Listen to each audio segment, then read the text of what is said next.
Never mind, they're gonna be... Oh! Never mind!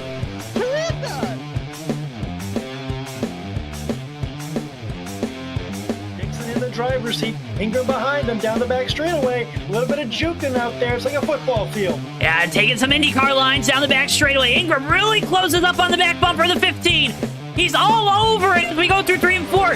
He's there on the bottom. He's sitting inside. Toe to the checker flag. All the way all 3 of them around.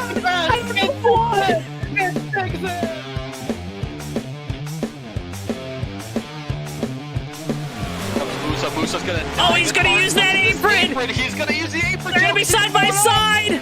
Coming off the corner. Boy, back to the inside. It's gonna be a drag race to the line. Tom Musa gets it. Tom Musa, where did he come from?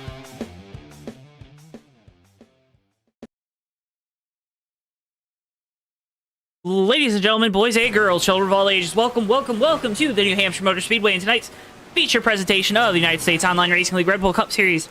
Here, as always, I'm your host, Joe Twansky. Alongside me tonight, it's the hometown boy, Mr. Ricky Collette, up in the booth. Ricky, how you doing? Doing good, Joe. It's been a little bit since we've done a USORL Cup race together. It has been a little bit.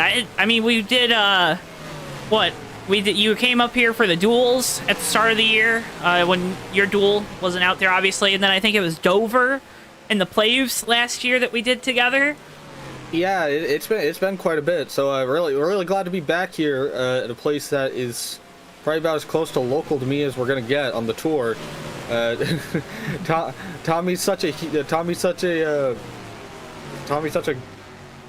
New Hampshire master that he couldn't resist the call to race tonight, and he's gonna be down on the track in the TWB machine. So I'm gonna be taking his place for the evening, up here in the booth with you. Well, we're looking forward to that, and without further ado, you did a good job of setting it up. Tommy still was gracious enough to take the old TWB Airlines machine out for a spin, so here is this week's edition of Tommy's World. It's Tommy's World. It's Tommy's World. It's NASCAR. Excellent. It's Tommy's World. It's Tommy's World. Hey, Joe and Ricky. Welcome to the Magic Mile. That's New Hampshire Motor Speedway for tonight's USORL Red Bull Cup Series race. This very, very, very flat track is actually one of the flattest on the schedule, with the banking in the turns going from just 2 to 7 degrees. The only corner in NASCAR flatter is Pocono's turn number 3, and that provides a lot of different challenges to these drivers compared to a banked racetrack. There's a lot of hard braking going into these corners, and that's going to set up quite the possibility for some chaos if drivers lose control of their car or dive it in on somebody. Now, while this track is quite wide as well, it's going to be tough to pass here, Joe, and the name of the game is going to be track position.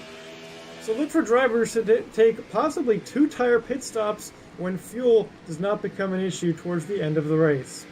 A little history around this racetrack.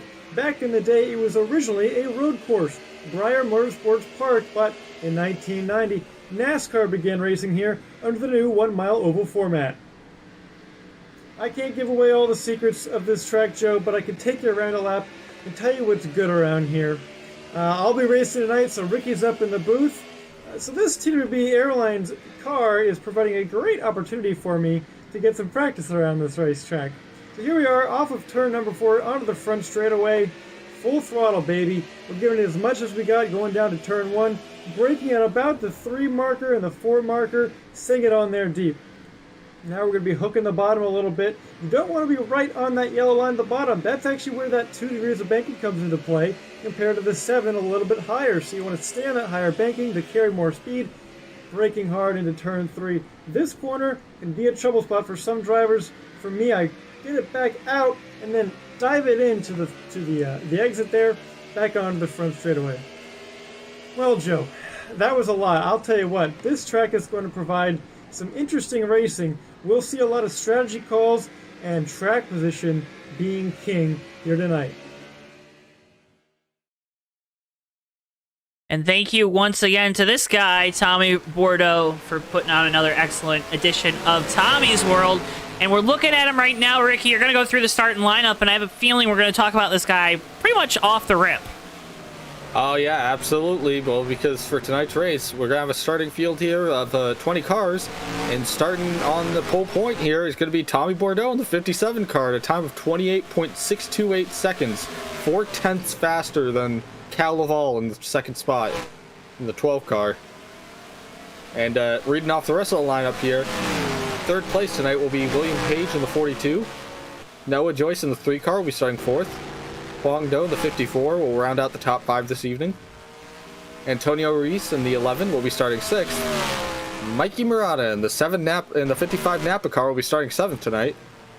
Darren Ingram in the 23 will be starting 8th. Zach Krostowski in the 1 will be starting 9th.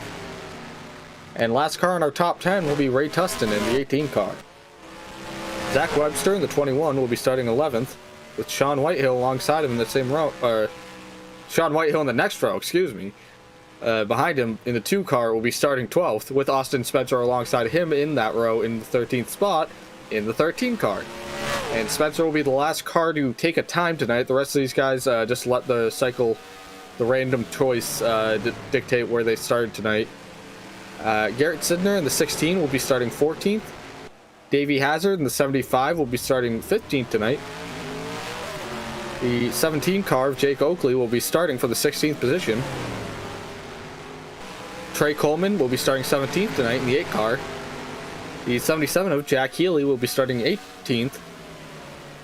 Cam Barnes in the 7 car will be starting 19th. And Chris Pickett in the 49 will be riding out the field tonight in 20th position.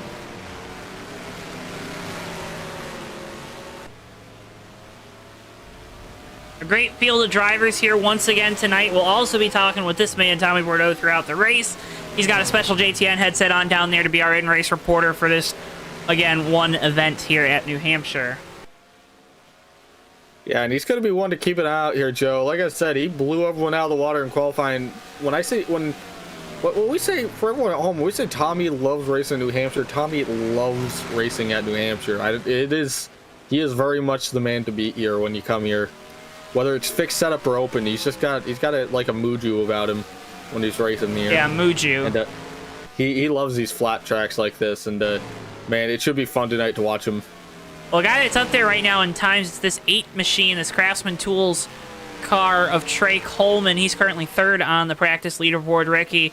Tonight's going to be an interesting race because there's a lot of guys that are in need of a win as we're getting to the end of this season. Well, Trey's already got a couple wins in the bank. Or he's already got a win in the bank, rather, from Mansfield, 2nd race of the year. So he's already been locked in for a while now. So there's going to be some guys maybe taking roll of the dice at the end of this thing. Yeah, New Hampshire's about the furthest thing from Las Vegas you're going to get, but we got Foxwoods in Connecticut there. It's all over the track. You're definitely rolling the dice here. And it's not a bad place to be doing it. Pit strategy could factor in here. It's a flat track. You can definitely, as you saw in Tommy's World there, track position is king. So you want to be doing anything you can to get near the front here tonight, whether it's on track or on pit road. One thing, though, is you see the 8 putting down some good lap times right now. The 54 Huang Do, same boat. Some of these guys here, that's really something to they could really benefit from, is being good at this track, because New Hampshire is a very, very tricky beast. It's such a flat, fast racetrack that there's a lot of really, some people take to it very easily, but a lot of times you'll have some of the most skilled guys around kind of flounder around out here trying to get a footing on what they're supposed to be doing. New Hampshire throws a very unique set of circumstances, and sometimes just understanding how to the braking points here and how to get speed coming off the turn just on a basic level will get you so far away an advantage over everyone. So some of these guys here tonight that maybe are looking for a win, any kind of even a slight inclination towards flat tracks might be a really beneficial trait tonight.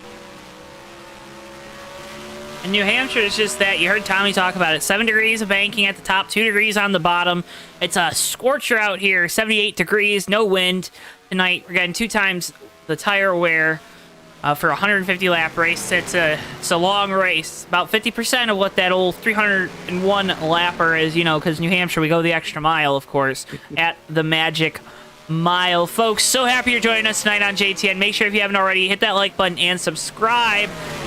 We're one subscriber away right now from 500, Ricky. That's a big old milestone we're really hoping that we can reach tonight. Make sure, too, you share the video with all your friends and family, with all your fellow racers, and hopefully you're gonna have a fun time tonight. I have a feeling this thing is gonna. I just have a good feeling about this race tonight. Yeah, I always love these New Hampshire races. You know, with the new intro, you can't see it now, but that was one of the big highlights in that intro was the fast race here. I think the same in New Hampshire, where Joseph Weaver won the race as everyone was wrecking coming off of turn 4 and a mad dash to the finish. You know, this is a fast track, but it's definitely got a short track attitude about it, and it's gonna be a lot of bumping and banging tonight.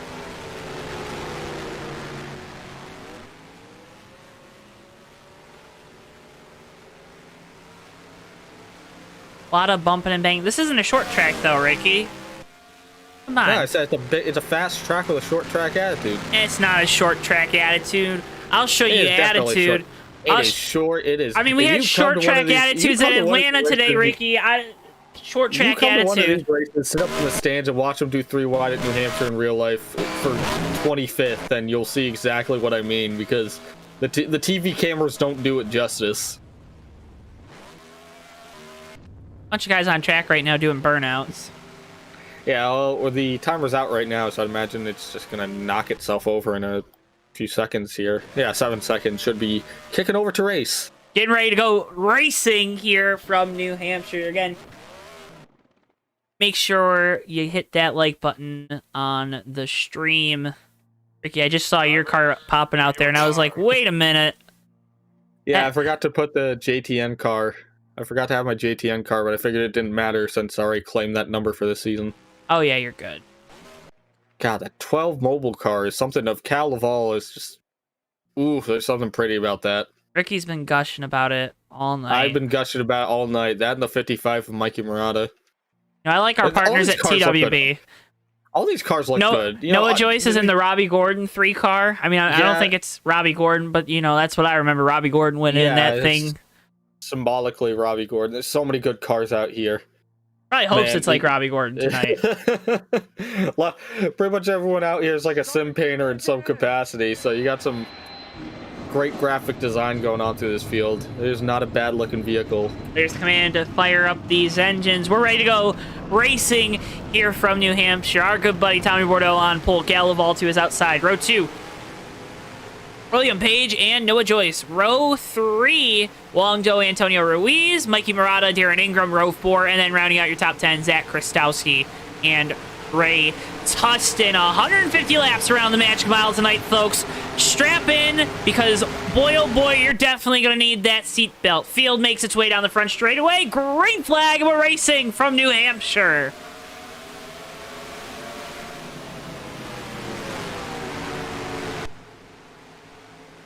Bordeaux with a great jump on the start. Ricky, field flying off of turn 2. Yeah, and you saw the 12 didn't really get down to that inside line. It kind of let William Page get his nose just ever so slightly to the inside quarter panel of that 12 car. He gets ahead now, but that's the thing about New Hampshire here is that it's kind of a low-line track. You kind of want to be as close to that flat as possible, or even using that flat to rotate the car.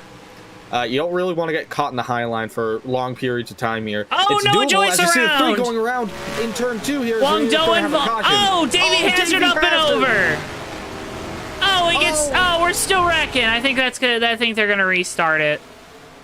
Yeah. Yep, there it is. That's. To your car. I don't like it when they restart it.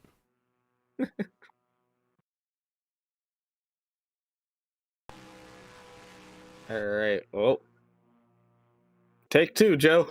I don't like it when they restart. I don't like take 2. You gotta do take 2. I don't like take 2. Isn't that a candy? Hershey's take 3, maybe? Take 5. That's what you think. I think it's take 5. I think it's take 5. Well, take 2 on the command there.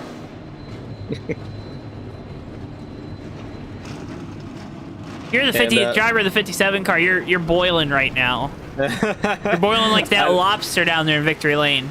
I don't think you're boiling, but it probably messes up your focus a little bit that you got that in the zone, and then all of a sudden it's just a hard cut I'd be back so to, angry.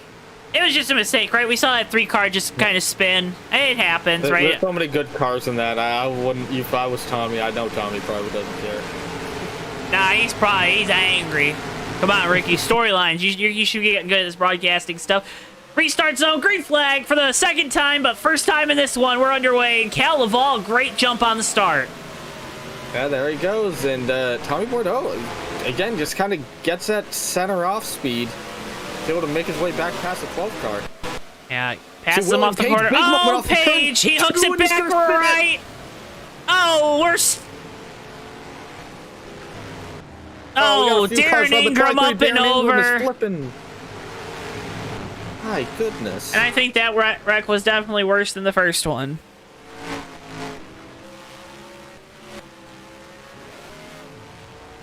Get a replay. I said New Hampshire's brutal here.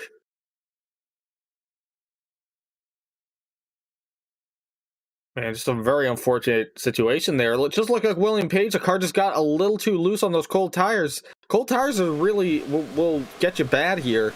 He saves it for the most part, but then the rear end kicks out again on the last swing back, and he's just along for the ride. Darren Ingram a little further ahead.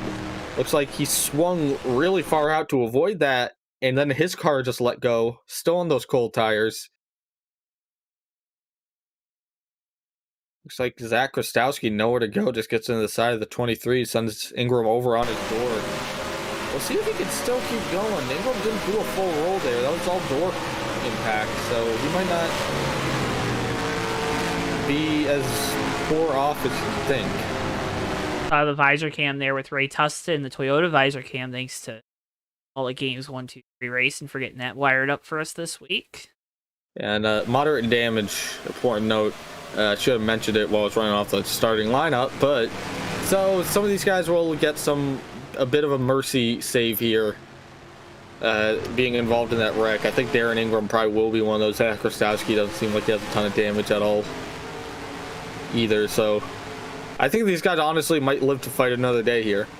Yeah, they should be okay. I don't think Darren's probably got the worst of it because he was up and on his side, but I don't think anyone got too heavy nose damage. It's just disappointing, right? Especially for Page, who was running 3rd. Had the track position. I think this race is going to come down to that track position at the end, and, well, now you lost all of it. It's gone. Yep. And, you know, I just feel for the 42 William Page. You know, he's got to probably feel bad about that right now. There was nothing he could do. Cold tires are evil at some times at some of these tracks, and you got to run the car so loose at New Hampshire when you're in these open setup races. That's like, you can have a fast car, but those first few laps on cold tires, you're basically just on the absolute edge of dying. And no fault to the 42 car. And Barnes runs over the choose cone. He's going to drop to the rear. Oh, unfortunate 42 William Page retired from the race, Joe. Oh, no. Oh, my goodness. Oh, Will. What a silly lad. What a silly lad. All right, we reset you like this. Tommy Bordeaux, Calaval, row 1. Row 2, Wong Do, Noah Joyce. Antonio Ruiz, Ray Tustin on row 3. Row 4, Davey Hazard, Mikey Morata. And then rounding out your top 10, Sean Whitehill and Jack Healy in that 77.5 gum Cobalt Toyota Camry. See, Ricky, we gotta... The teams that pay us, we say they're sponsors. No, that's I'm just kidding. Should I say the sponsor on the 54? I don't know what the sponsor is, honestly. Some anime? I don't know. Crunchyroll. That's what, yeah, Crunchyroll there on the 54. Hey, ready to go back. Car come to the restart line here right now. Tommy Bordeaux is going to lead them back to the green, and they are green flag here again at New Hampshire on lap 5. Look at that. That motivation, that intuition to get us back going. Tommy, great restart there. Wong Do trying to follow him through. That 54 was quick in happy hour. Really close side-by-side racing for 4th there between the 11. Looked like that 11 drifted up a little bit through turns 1 and 2. He gets it back going. Now Ray Tustin trying to work to his outside. You see the Oh, Noah Joyce Noah around Joyce again. Gets Ray Tustin a little bit. Oh no. Bunch of cars spinning. Yeah, again with these cold tires, a few of these guys, you saw Darren Ingram spin around there too without being in the incident. A few of these guys, I think that's what happened in the back. When you let off in the turn here, it goes around. There's no saving it. But here's the replay. Oh, tough hit there for the 3. yeah, very unfortunate. I think the 18 of Tustin got through that pretty clear. Here's what happened with the Culver's machine of Austin Spencer. 23, 49, a little bit of synchronized spinning.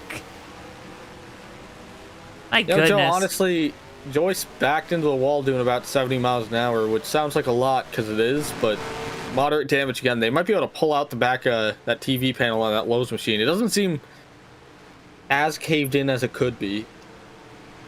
So I think they'll be able to pull most of that out. Hey, you should be okay, you know? 17 of Oakley coming down pit road, taking the 7 Cam Barnes, Darren Ingram, Garrett Sidner. There's a few of these guys that were in this incident, but I think the one I don't think, the 16 and the 17, I don't think were involved in that. Well, we saw that first race that got called on lap 2 for rain. We saw the 3 car just really loose, I think through the center. So he's probably, I would assume a lot of other guys are probably fighting that same condition, trying to make sure they can get a good run down these long straightaways. Yeah. And looking at chat right now, we're looking at chat right now. William Page says, I was planning to start in park and not how I meant to do that. Oops.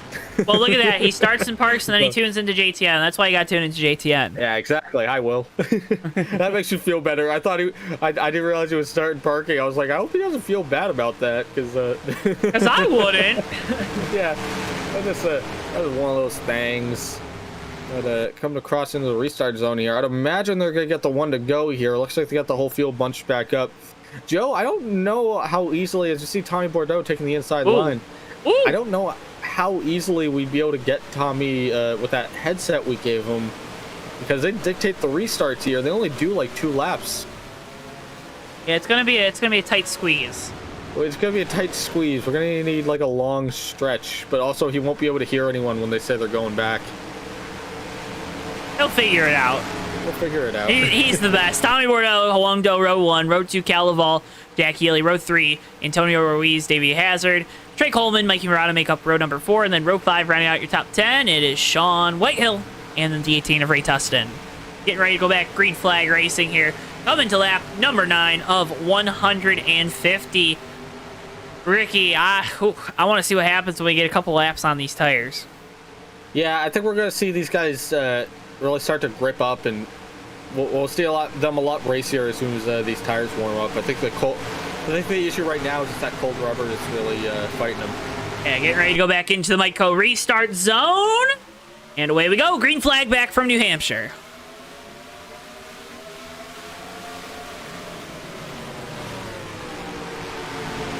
See Tommy Bordeaux just swings it up just a little bit since he had so much space there because he can dictate the restart. He uses that opportunity to kind of arc the turn.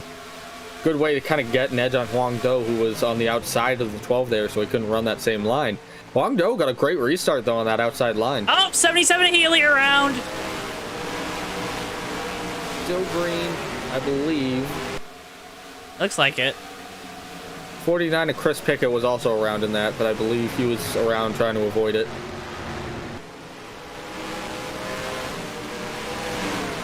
Here's a guy we haven't said his name too much tonight. Davey Hazard up into the top 5 after starting at the back of the field. Oh, the 23 Darren Ingram just almost spun it in turn 1.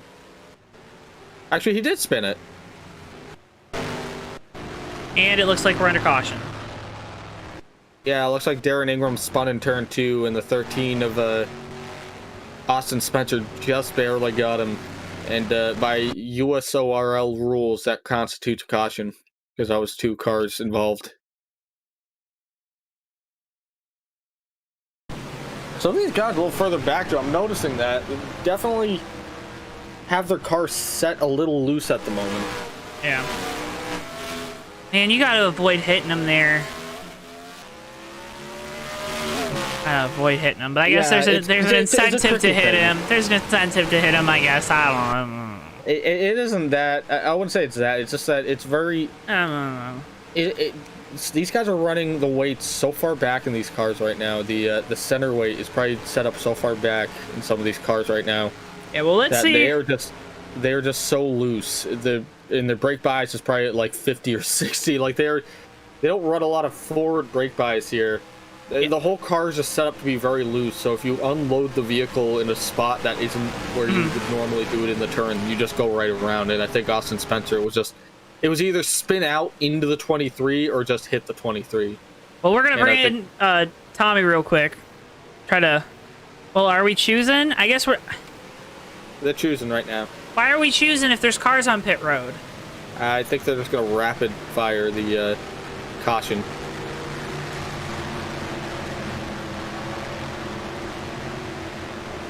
Makes sense. 12 laps into this 150 lap race here tonight. So I would imagine they're going to try to get this rolling pretty quickly. It's also because I think it wasn't a whole big incident. It was just the 23 and the 13 getting together. I don't know where oh my goodness, I'm already. Roberto, Wongdo, row number 1, Calaval, and Davey Hazard, row 2, row 3, Antonio Ruiz, Trey Coleman, row 4, Mikey Morata and Sean Whitehill, row 5, one is Zach Krastowski, and the 21, first time tonight, I've said his name, Zach Webster. Man, keep an eye out for that 75 of Davey Hazard. One person we didn't talk about that's pretty good at these flat tracks is old Davey there. Davey's just good everywhere. Yeah, he's good everywhere. I mean, hey, what? Go-karting. That's what 7 wins will do for you on the year. You can just take risks. Yep. Here we go into the Miteco restart zone, and back away we go. Green flag back from New Hampshire.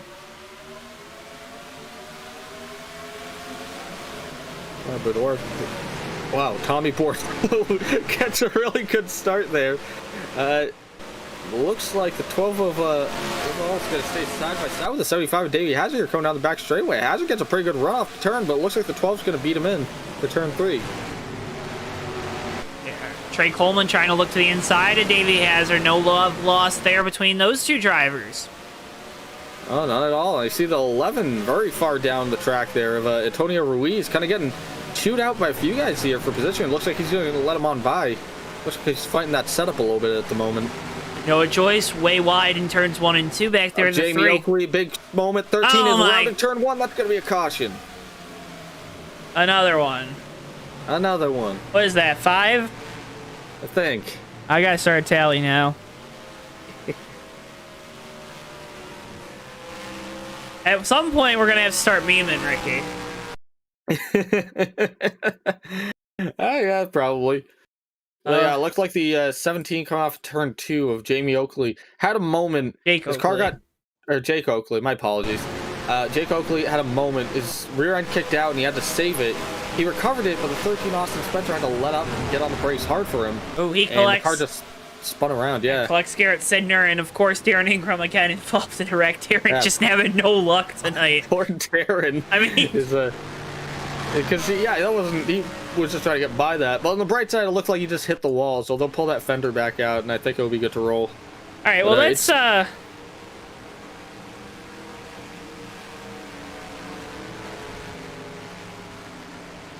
bring old Tommy Bordeaux up into the booth, yeah. Let's see, old driver number 57 TB, you got a copy of JT up in the booth. Yeah, Joe, I gotcha. How's it going? Oh, well, I think it's going good for you. So I'll say good. But what's it like out there on the track? What are the conditions like? Well, it's pretty slippery out here on these restarts, especially the first lap. We've had a couple of these short runs on the tires, so going through those heat cycles like that, it's actually pretty loose off of turn number 2, at least for me on these restarts. But I'm just cruising out here, Joe, hoping we get a long green flag run, both for the race's sake and yours at this point. Yeah, why do you think we're getting the cautions? Do you think guys maybe just setting it up a little too loose, maybe not having the handle on the setup so far? What do you think the issue is? 'Cause you're the one with the first-hand experience right now.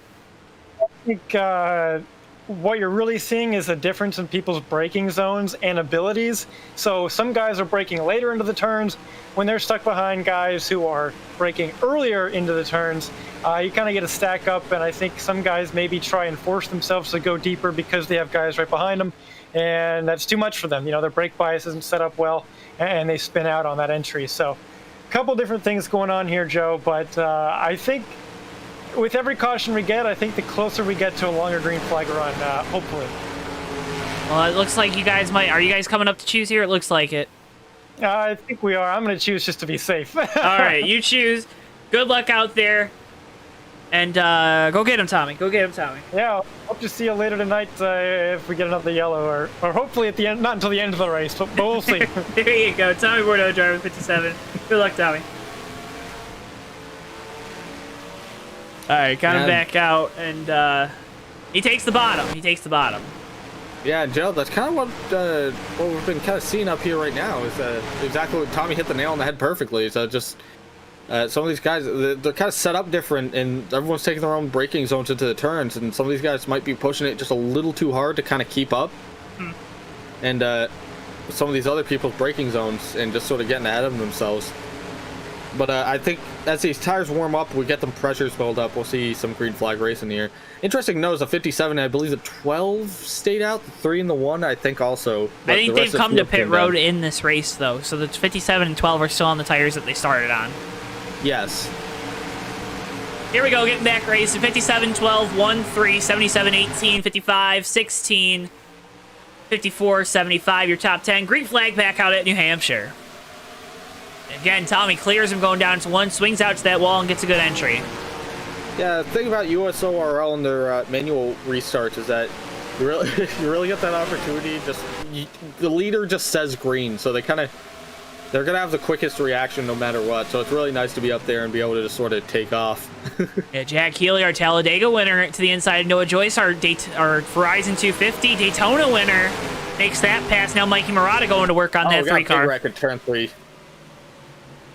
49, Chris Pickett, Zach Webster, Darren Ingram once again, and the 17 of Oakley. What happens here for old Chris Pickett? Looks like car's just gonna break loose on him, and well, it's on from there. Yeah, that was a really tricky spot to have that car break loose. It was right on the bottom line there. Oh. So yeah, when he spun around, it was like no one had anywhere to go. Sean Whitehill just barely gets on by that, but my goodness, I can't say this enough. Poor Darren Ingram. Darren needs help, man. He needs help right now. None of the things that he's involved with right now are his doing, but he just keeps getting collected in them. So Austin Spencer around. Yeah, we'll see if that gave him the rear end of that 2300 cars.com machine is pretty much gone right now. We'll see how much I can pull that out. I'm just concerned about if he has any front end damage. I'm board with the 17.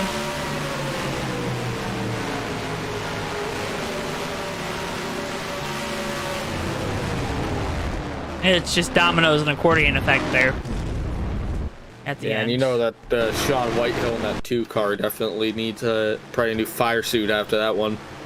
Yeah, we'll get him one. Sean's got taken out so many wrecks in this series and things like that, and just like weird incidents that aren't of his doing. That that's like, I've been in that spot before too. Absolutely, it's just like when you see things like that happen, your first thought in your brain is, all right, Murphy's Law's gonna kick in right now, and I'm gonna get absolutely decimated. Cars coming out pit road. Unfortunately looks like the 23 Darren Ingram is without that TV panel. That whole rear end's sagging down pretty bad. So we'll see. Again, moderate damage. It won't hurt him as bad as it would have with realistic damage. Oh my goodness! How can they put gas in that thing? I do think it's going to probably have an effect on his aero, though. Which I is don't be think they're issue. putting gas in it.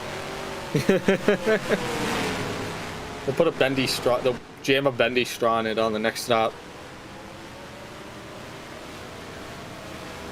Getting lined up for the next restart. Tommy Bordeaux takes that inside again.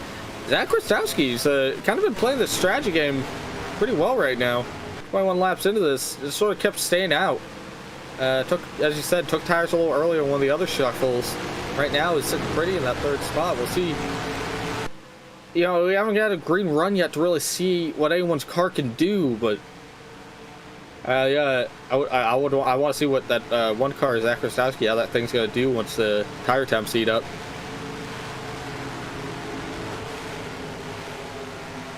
It will be interesting to see what anyone can do once the tire temps heat up. Ricky. All right, cool. I don't know where it's at. I'm getting salty, and we're only 21 laps into this one. Tommy Bordeaux, Cal Laval, row number 1, Zach Kostowski, Jack Healy, and Wong Do, your top 5. Into the Michael restart zone we go, and away. Green flag once again here from New Hampshire. All right, but Tommy Bordeaux gets another great restart here. Really big jump this time. Lets 12 just fall right into line. Battle's on for 4th right now. And we'll see that 54 Hong Do got fresh tires. Davey Hazard right behind him, the 75, the same story. So we'll have to see how these guys perform. And Wong Do's around. He collects Noah Joyce. Oh my goodness. Get a replay. That car's fast. Now, loose is fast. Yeah. We'll see.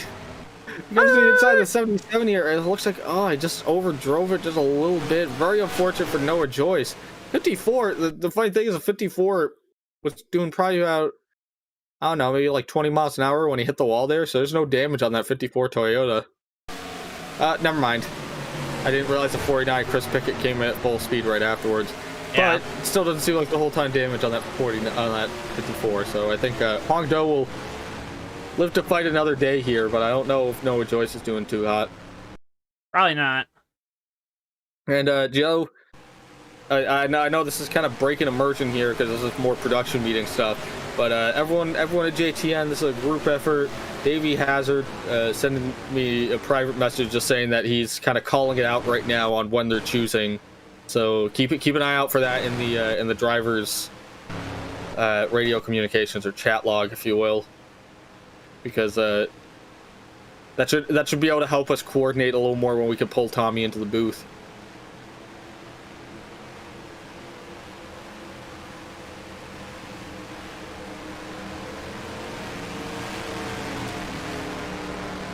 All right.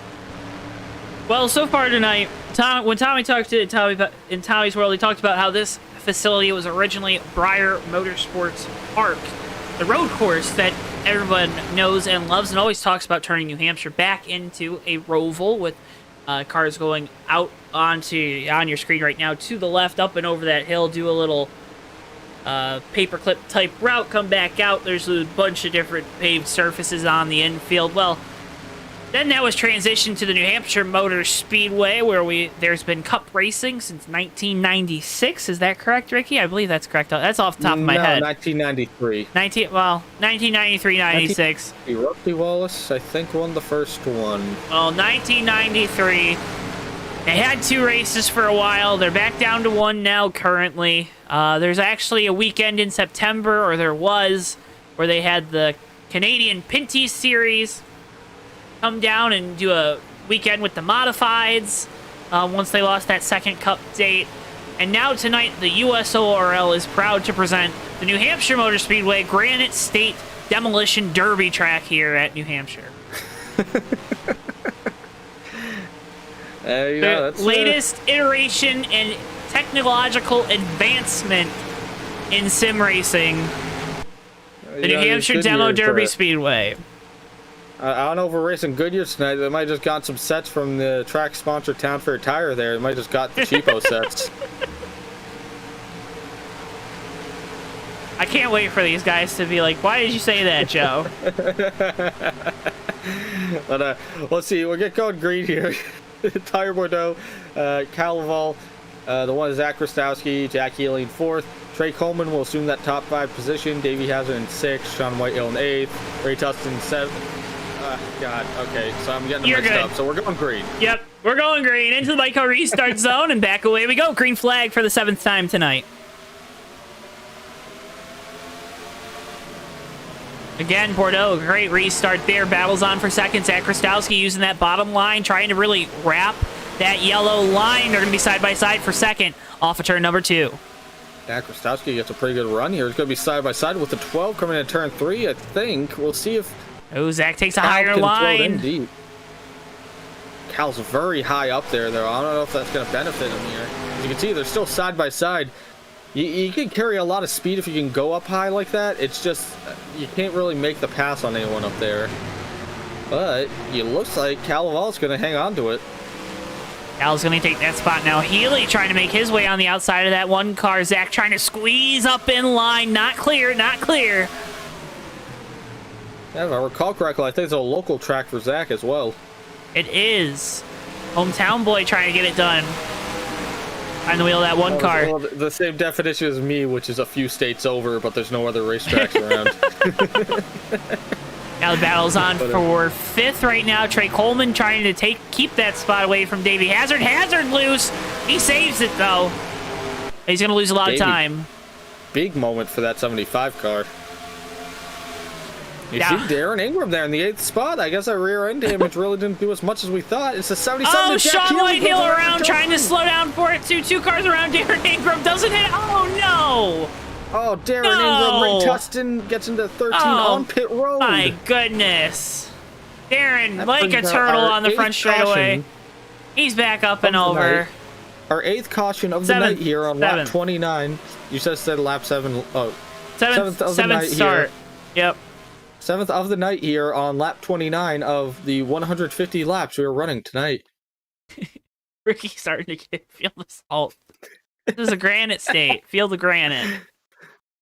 Oh, let's see what happens. Starts this. It's the 77 car going around. I think that's what causes Whitehill to also go around. So we'll start here with the 77. Just gets loose. We've seen that all Darren night. Ingram, man.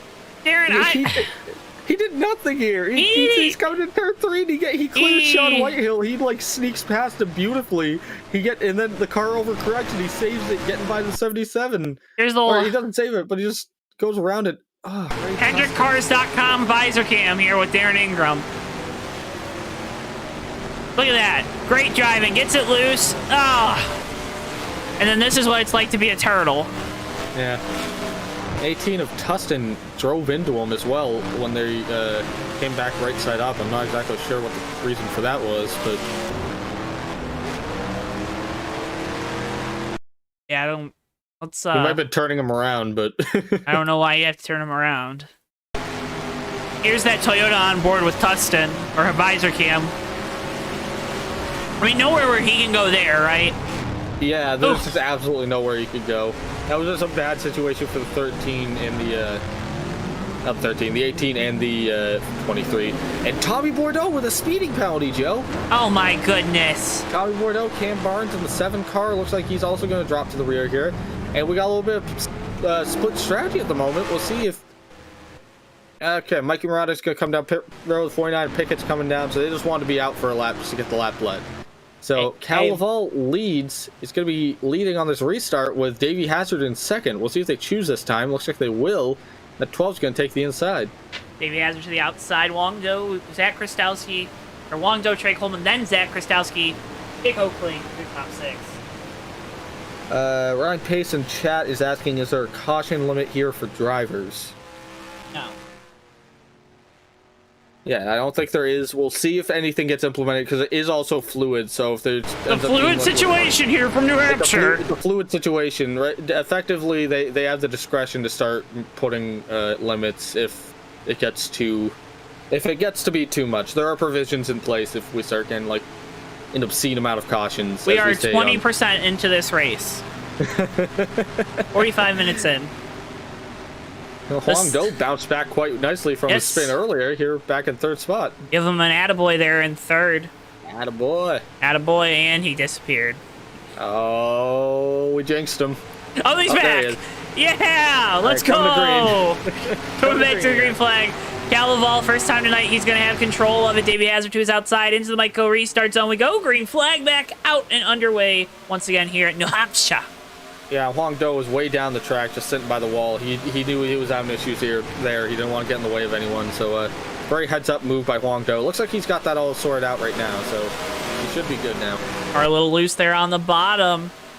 Further on back, Tommy Bordeaux, he's starting to lag back on these leaders, starting to build a gap. If you're these guys out front, you want a green flag run now.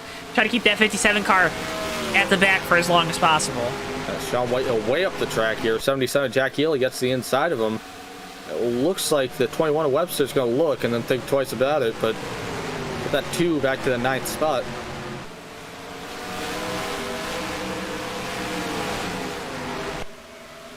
Zach Webster to the inside of Sean Whitehill. Looks like Whitehill's kind of gotten strung out that high line right now. Like I said, you really don't want to be in that high line for a long period of time.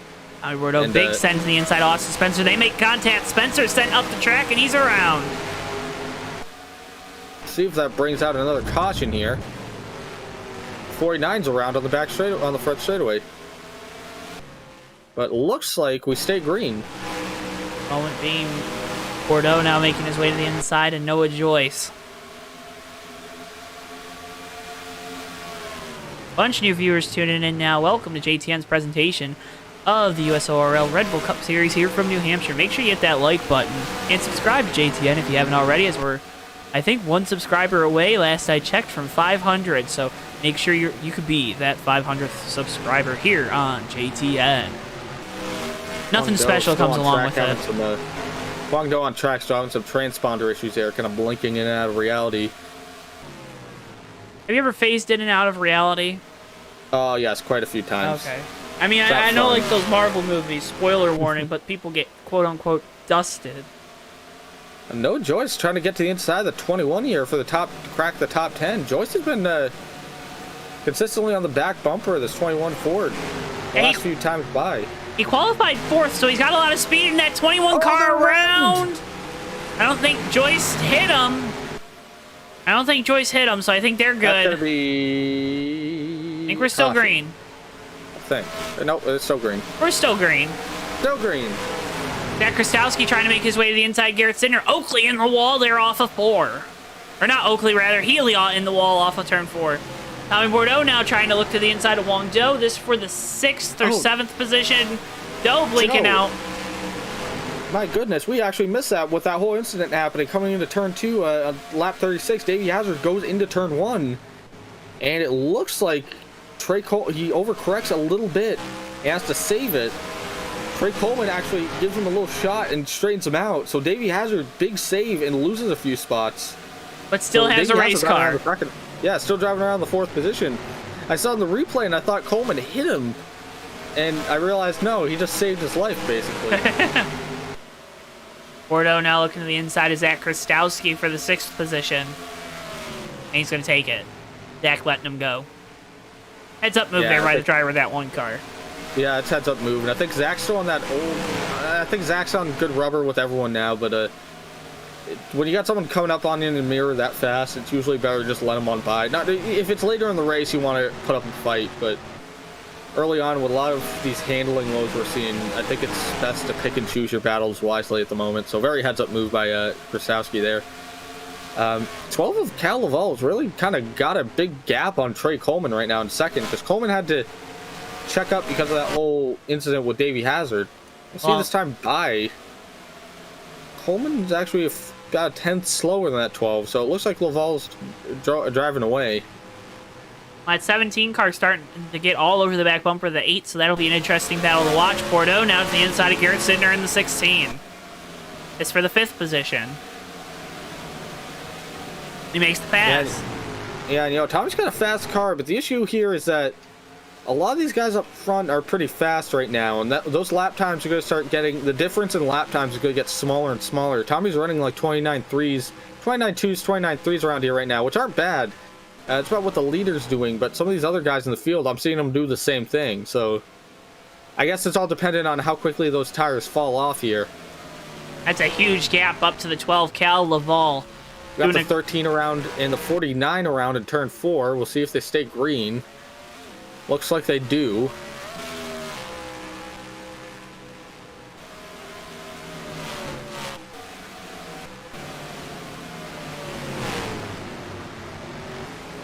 Right now, the battle for 4th, and this was the battle last week for the win at Road America. Davey Hazard trying to hold off the 57 at Bordeaux. Bordeaux finished 2nd last week to teammate Hazard, trying to make sure that he can at least beat the 75 this week. Yeah, well, they're having that battle right ahead of them here. The 17 of Oakley and the 8 of Coleman have been kind of going back and forth the last few laps. Oakley's actually a little faster. Been consistently putting up faster lap times. You see the 57 get to the inside of the 75 back here. And oh, Davey crowded him. Davey crowded him. That's fair, but oh boy. Let's see how Tommy reacts to that coming back around here. I don't think Tommy's going to do anything not yet. untoward here. Tommy's a smart guy. He'll probably mark it down. His little blue book. I think he's going to have to try to get about, halfway up the door going into this corner. He's not there again. See if Davey kind of does the same thing. It doesn't look like he will, although Bordeaux just so good on the bottom here in 1 and 2. I think last time by, that was just a difference of lines. These guys are kind of attacking the turn in different ways, and I think the way Tommy threw it in, where his car kind of rotates. Controversy, right Ricky. Was coming down. Controversy. A little controversy. Always spiced up a race. You see Davey Hazard just grazed the wall a little bit there. Bordeaux making the pass for Tommy Bordeaux. What a drive from Tommy right now. Oh, 13th round right in front. Trey Coleman in second. He's going to collect Coleman and the 17. Oh, my goodness. That's going to be a caution.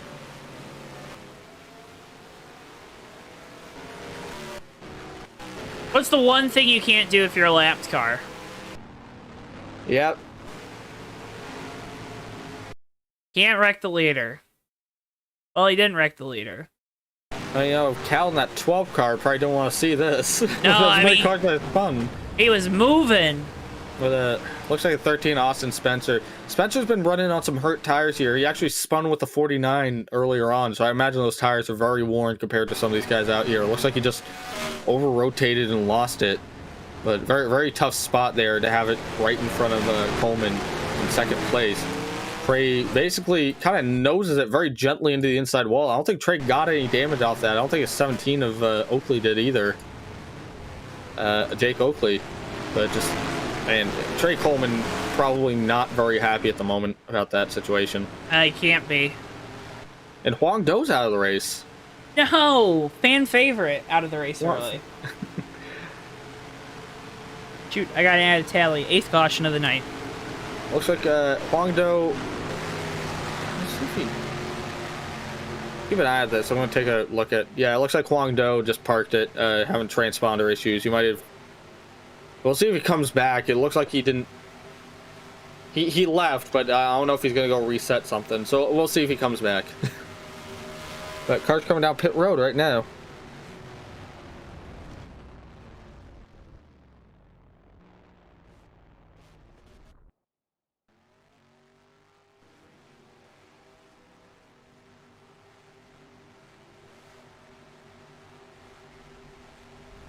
Race off pit road. It's going to be between this 12 and 57. 12, 75, 57. Your race off pit road there for the top 3. And there they go. And Jack Healy out of the server and then back in as well. So 77 having some technical issues.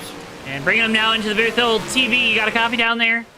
Yes, sir, I do, Joe. Hey, we saw you guys got a green flag run going there, but looked like you were Mr. Excitement making passes, working your way back up through the field after a costly speeding penalty. That's got to be a good thing for your guys down there on pit road.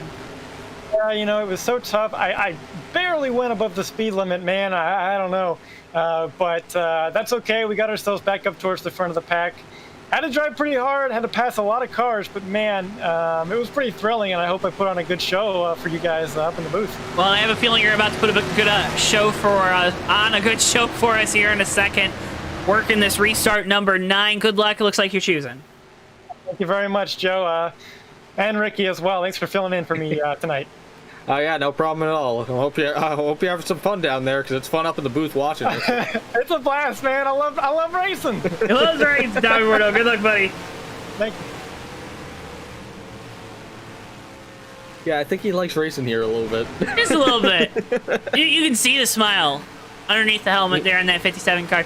Yellow Ball, Davey Hazard, row 1, Tommy Bordeaux, Jake Oakley, row 2, Zach Kristowski. Garrett Sidner on row 3, row 4, Sean Whitehill, Mikey Morata, pair of friends there. Noah Joyce and Ray Tustin, row 4, number 5. Trey Coleman, Cam Barnes, row 6. First time we said Cam's name all night long. Cam just taking it easy tonight. Got that victory at Anchorage. That's locked him into the playoffs. Zach Webster, Chris Pickett, Antonio Ruiz, Jack Healy and Austin Spencer rounding out your field for this restart, coming to lap number 49 of 150, about a third of the way through this one, folks. Don't touch that dial because things are about to heat up here from New Hampshire for the Camping World 151. Invisible pace car down pit road and into the Myco restart zone we go. 12 of Cal Laval about to have control, and green flag back out here at New Hampshire. Davey Hazard gets a great restart here. Stays side by side with the 12. Looks like he's gonna have a pretty good run here coming off. And Cal coming up the track. Davey not letting him get a lot. That 75 gonna have a good run down the back straightaway. Takes the lead for a microsecond. But that 12 about to get a good run down here in 1 and 2 to the inside. Gets a little squirrely. No, Davey Hazard sideways and he saved it. What a save from that 75. Saved the car, saved the race. But oh boy, he could not save that first position. And you know, Joe, I got the 2 needing a new fire suit earlier. I think Davey Hazard might need a new fire suit. I don't know how he saved that. Well, that's the second big save he's had to make tonight, Rick, and he does. 3 wide here, a little further back, Trey Coleman. He did another excellent job there. Trey trying to make his way up into the top 5 again. That 8 car is showing a lot of speed early on in this race. And we got battle for the lead here. Tommy Bordeaux is knocking on the back door of that Mobile 1 machine. Now we'll see how these guys race each other, because the 12 and 57 have basically been the class of the field all night. They've been very close in lap times here. I don't think either one's been particularly off from the other. Huang Do back on track, by the way.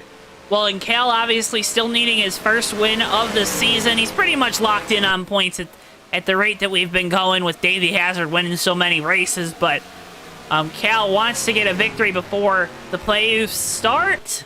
He's trying to do that tonight here at New Hampshire, but he's got a challenge there for the 57-year-old part-timer, Tommy Bordeaux. Yeah, and I think what Cal wants to do right now is he really wants to defend that inside line. I think that's where Tommy's good. He's just really good on that inside, and you want to make sure that he has to put in the work to get on by you. And I think that's just common anywhere you go, racing, right? You want to make that guy that's trying to make the pass, you want to make him work for it. So if you can kind of run comparable lap times, take his line away, make him search around for grip, for air, whatever it may be, depending on the track, you want to do that because you want to make that other guy work to earn the position and not just give it up to him, especially when it's the lead. Absolutely. And sometimes it's just, I say that because it's easy to get complacent, as Noah Joyce gets the inside of Mikey Morata here for the 6th spot. It's easy to get complacent and think that, like, okay, they can run whatever line they want. I have a line that works and it's fast, so whatever. But like, and the 12 has a big moment there, big wiggle in turn 2. It's gonna let Tommy Bordeaux get to the inside line. Drag race down the back straightaway. Bordeaux wins it, clears the 12, and moved that TWB Technologies 57 machine back to the point. But yeah, just to finish my point, it's easy to get complacent sometimes that what you're doing is working or is faster than what someone coming up on you is doing, and you need a shot in the arm every now and then just to remember that you got to make them. That sometimes the easiest solution is usually just to make them squirm. Oh, Trey Coleman around right in front of the field. No one hits him. Noah Joyce goes around. Ray Tustin goes around a little further ahead. This will probably bring out a caution here, Joe. Zach Webster goes around. I don't think anyone hit anyone, but yeah, it looks like we're going to be under caution. Yeah. They did make contact. The 18 and the I don't even know. Are we under caution? No, it doesn't look like we're under caution, Ricky. Oh, really? We're still racing. Oh, okay. Yeah, the 18 and the 3 did technically make contact, so I guess I thought that would count as a caution, but maybe they don't want to throw it. All right, we're still green. Let's get a replay of what happened there, though, real quick, because boy, oh boy, a lot happened.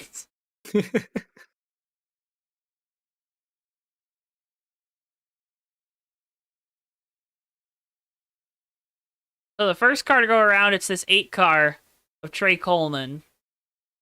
So we saw that. He goes around. There he is, up in front. Noah Joyce, Ray Tustin. Yeah, there is contact there. Those guys go around, and then Zach Webster goes around trying to lock it down to make sure he doesn't hit that 18. Yeah, that was a little wild, though. And Trey Coleman, we talked about this earlier on. He's got a fast car. It really does show that some of the fastest guys out here really are just barely on the edge of control. We saw it with the 12 there earlier. It's a tricky place. New Hampshire really is a brutal track. How on the edge of control do you really want to be, though? I mean, I think these guys that are quick, they're really on the edge. But Ricky, you personally, you don't like to be like that. Oh, Sean Whitehill gets spun down the back straightaway, Joe. Whitehill hard into the inside wall. Oh no. That's gonna bring out a caution. Oh no. Let's see what happens. Well, I have a feeling there's not going to be a happy driver of the number 2 car here. Looks like Whitehill has an issue getting off the turn for some reason. Let's see if there's anything that happens prior to this. Yeah. Seems like Whitehill has an issue getting off the turn. 77 Jack Healy catches him and then swings out to avoid him, and then just looks like he kind of... He swung back in line, though. Yeah, that's So Whitehill hits a wall. Healy comes to his quarter panel, swings out because he knows it's about to hit him, and I think he tries to correct it. And then, yeah, I think he tries to correct it, and the car just comes back down into Whitehill, and I think by then the 3 of Joyce was there. It's just a very long-running save, but I don't think that was an intentional incident in any capacity. No. No, if you were to suggest that was intentional, that would be wrong. Yeah, absolutely not. That's your first thought sometimes when you see that, because I was watching that. I was watching that directly when it happened. I just saw the 77 cut right, and I was like, "Wait, what?" Right in the middle of the back straightaway there. Hello? But, yeah, but obviously it was definitely a handling thing. 12 beats of 57 off pit road, so Cal Laval will be back in the lead here on this restart.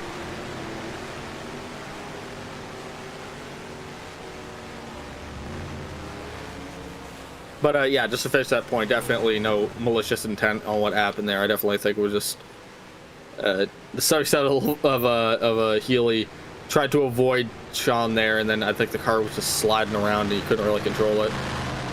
Davey Hazard, black flag on pit road, so put that 75 Haviland machine to the back of the line. Well, he had our Martini Haviland machine for your information. FYI, as the kids would say. I cracked myself up. Folks, for all your diecast needs, head over to CircleBDiecast.com and use code JTN at checkout on your order of $20 or more. You're going to get free shipping on that order. Again, that's CircleBDiecast.com. Use code JTN at checkout for more information, or to get free shipping. For more money left in your pocket, use code JTN at checkout. It's only 3 keys, 3 letters. You get that free shipping. I used it, Ricky. I know Davey used it. I'm sure you've used it, right? Circle B Diecast, the best place to get all of your diecast. It's Circle B. Well, we got a very interesting lane choice here. It looks like the 12 Cal Laval and Tommy Bordeaux both took the high line here, so let's go put Jack Healy in the front row. There are some games. There are definitely some games. Cal kind of made Tommy bite. Made him think that he was going to take the bottom, and he ended up taking the top there. So Cal's going to have control, Healy on the bottom, and then it's Sidner, Bordeaux, Morata, Oakley, Ruiz, Barnes, Coleman, and Joyce, your top 10. Green flag back out here at New Hampshire. 77 gets a bit of a rough start there. Tommy Bordeaux just clears him like it's nothing. Bordeaux trying to make it strong on the outside. Ricky, you said that 57 was really good on the bottom, but right now getting a lot of momentum going there on the top. Yeah, we haven't seen him move on the top side here for the lead yet, so let's see what happens. He sends it down deep into the center of the corner, going to try to diamond it, but that 12 of Laval looks to try to clear him. They're still side by side coming down the front straightaway. Now Cal tucks back in line. And Tommy Bordeaux, he did what we didn't think he could do, which is make a pass for the lead on the high line. That 57 car is hooked up. I think he likes racing here. 17 of Jake Oakley just had a moment there in turn 2, recovers it nicely. A big log jam back here for like 12th on back. Davey Hazard is trying to kind of weave his way through the field. Oh, Garrett Sidner around. Oh, that's hard. Oh, it hit him. We stay green. Stay green. That Further happened. up, Trey Coleman's looking to the inside of Antonio Ruiz. Couldn't make it happen that time, but Ruiz looked to the inside of Morata. Mikey's gonna pull away down the straightaway here. Look at that. Big run on the top. Trey now to the inside of Antonio Ruiz for position. Sends it down in. That's that difference Tommy talked about the first time we talked with him during this race. About guys having different braking points. If you can get to the inside of a guy maybe, or at least to where you're not having to follow directly behind him, then you can kind of use your own braking markers to get down into the corner to your car's fullest capability. I have no idea words, man. Oakley makes the pass for third. Yeah, I just saw him get on by the 77 there. Looks like the 8 is looking to the inside of Mikey Morata there in the 55. So Trey Coleman, like I said, And 8 car's good. Coleman's got a nice little machine here tonight. And I think he's just been caught in some hard spots here. And hopefully he's got whatever caused that spinning earlier a little bit rectified. But because he's got race competitive speed right now. You said that and he got really loose on entry to turn number 1. JTN Jinx, baby. I'm gonna have to make a t-shirt. Noah Joyce here. Also, that 3 car has actually been pretty fast. He passed the 7 of Cam Barnes a little bit earlier as now Barnes has fallen into the grasp of Davey Hazard. But that 3's coming up on the back end of the 11 here in the 55. Looks like he's looking for position. He just isn't there yet.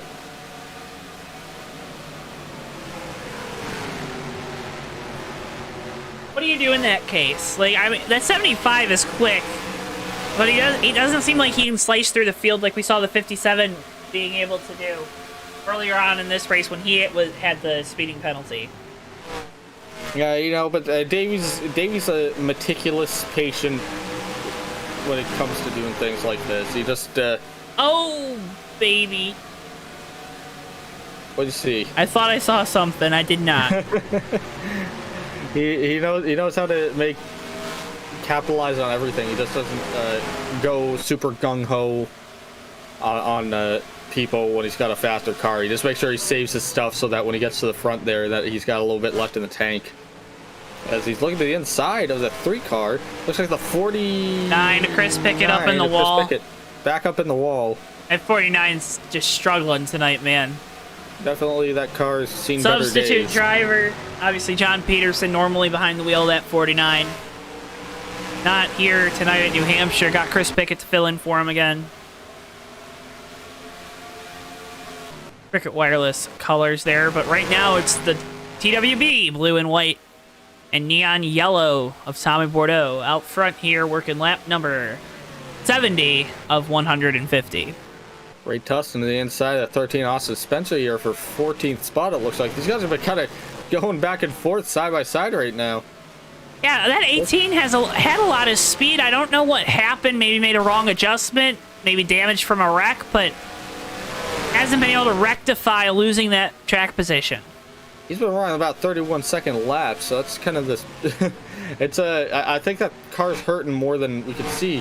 Big moment here in turn 4 though. Looks like the 3 goes high. Davey Hazard looks, but he can't make the move just yet. But these guys are all in a wad. Davey to the inside. Deutz. That 75 kicks out center of the corner. Did you notice that? Yeah. Can you use that as a driver? Like, use the fact that your car is going to do some little wacky stuff like that? I mean, yeah, in terms of running side by side, but just because that's how loose you have the car just to get the center off speed. See the 11 just kind of graze the wall there. Yeah, just a little kiss. Look at the field here right now. Trey Coleman coming up on the 77 of Jack Healy, looking at him for position next.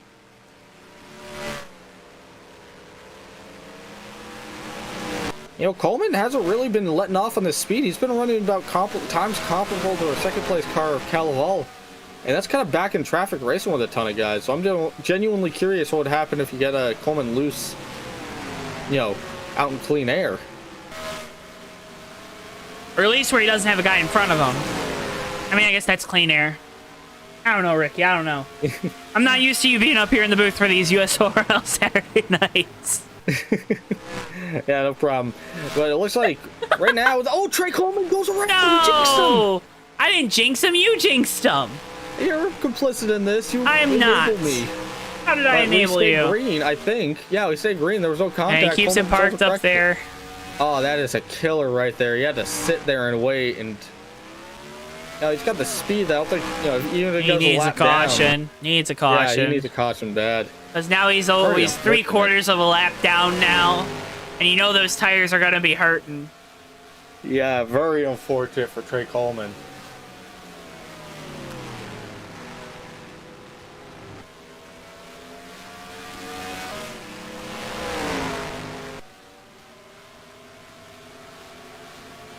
Working lap number 75, halfway at the line this time by in this one, folks. Thank you so much for tuning in to JTN. Make sure if you haven't already, hit that subscribe button and like the video. It's been a fantastic race here at New Hampshire. Had a spell of cautions at the start. Guys really testing the limits of their race cars, but ever since then, it's been the 57 of Tommy Bordeaux being the dominant car. Cal Laval right there with them up until this run is that 57 just continuing to walk the dog out here and walk away with a lead that's now up and over 2 seconds. Yeah, that 57 car's just been hooked up. Since he took that lead, he's just been running away with it. Well, and none of that TWB El Grippo here at New Hampshire, so like in the NASCAR Cup Series where they apply their version, the old PJ1 or the awesome sauce or whatever Joey Logano calls it.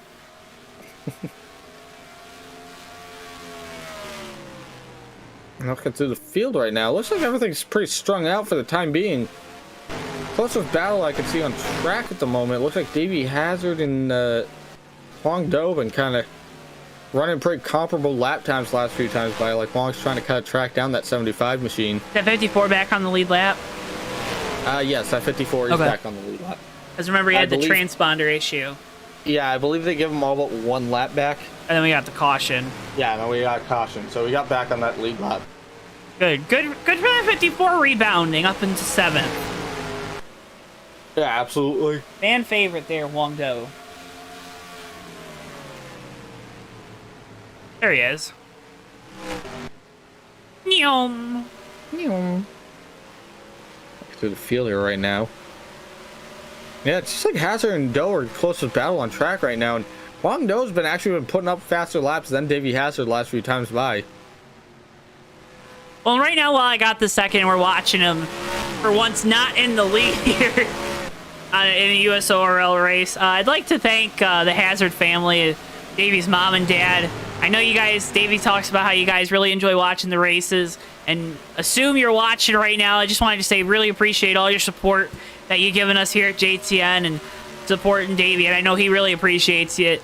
I'm sure he's told you that, but just wanted to shout you guys out real quick and say thank you so much for all your support, as well as everyone else that comes out week in and week out, helps support us here at JTN, whether it be by commenting during these races, chatting with us, or hitting the like button, of course, subscribing.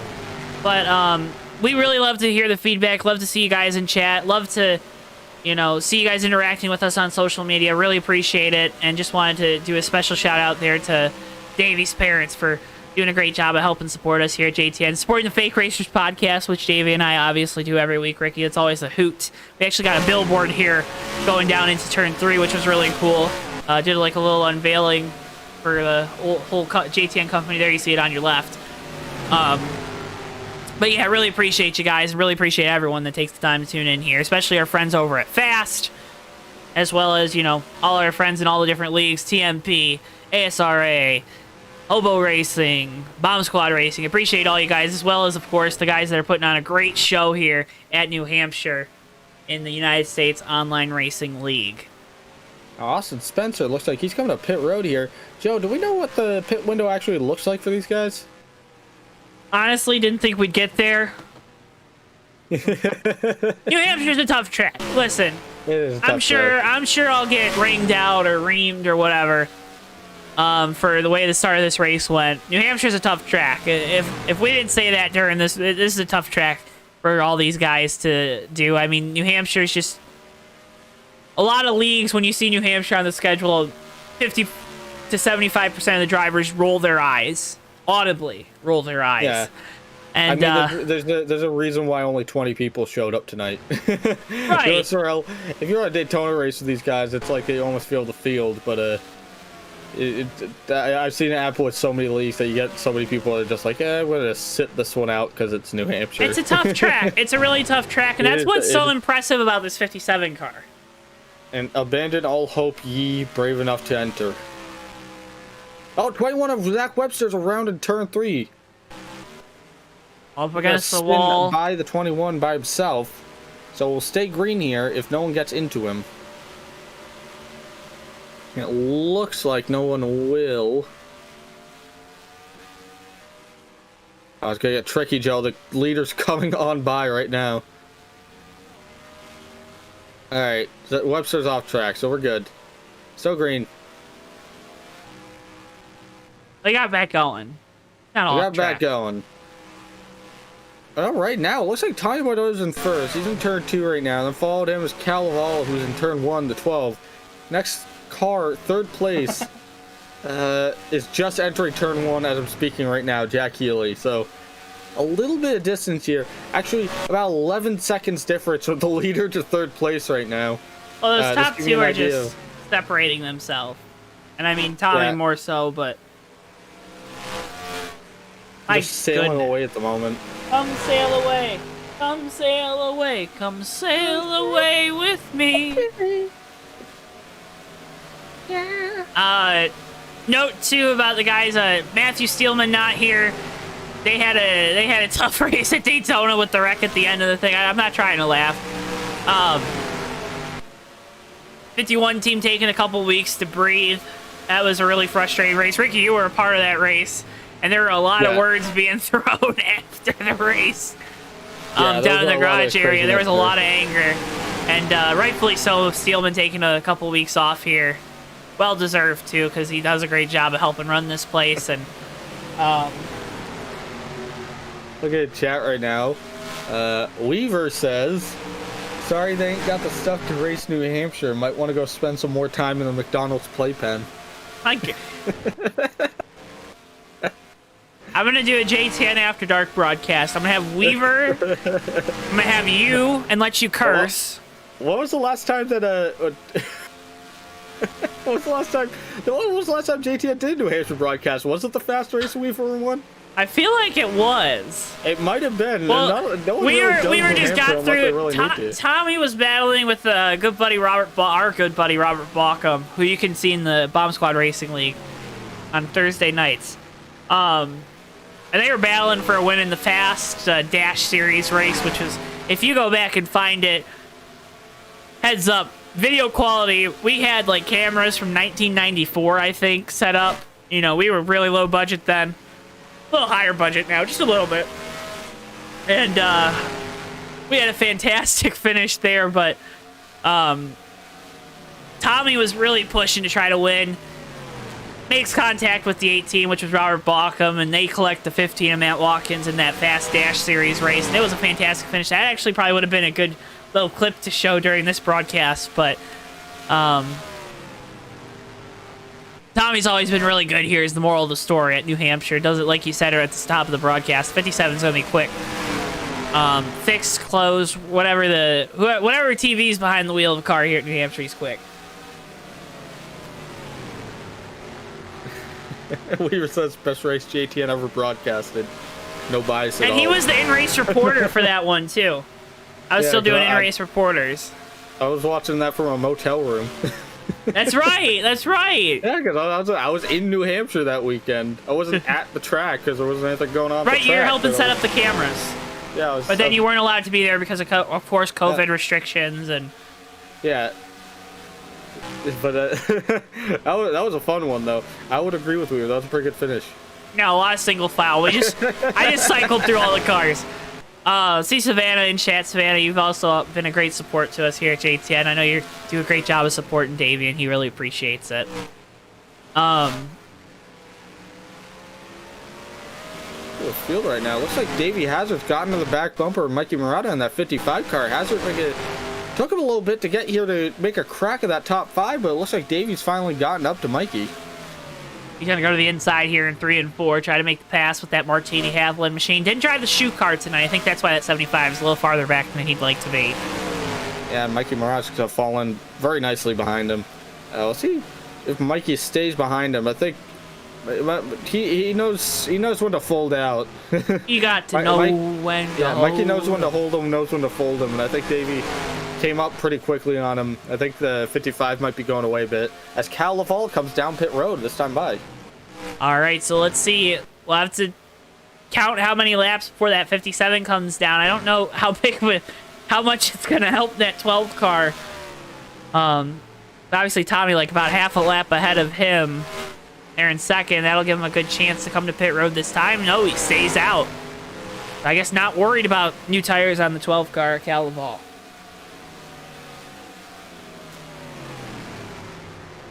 We'll see if this does anything for Cal. The problem is Tommy had such a lead that I don't know if really short pitting on him is going to do a whole ton unless Tommy stays out for a very long amount of time here, which right now, I mean, Tommy stayed out for a couple laps already, so that's already going to kind of put him a little further down on the board.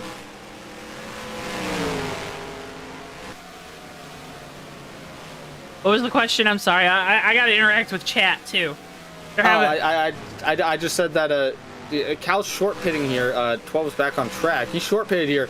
I don't know how much that's going to do with Tommy with such a big lead. Ray Tustin now on pit road. But Tommy stayed out for so long right now. It might benefit him a little bit just because Tommy's spending so much time on track. That 57's quick, man. Yeah, it's just quick.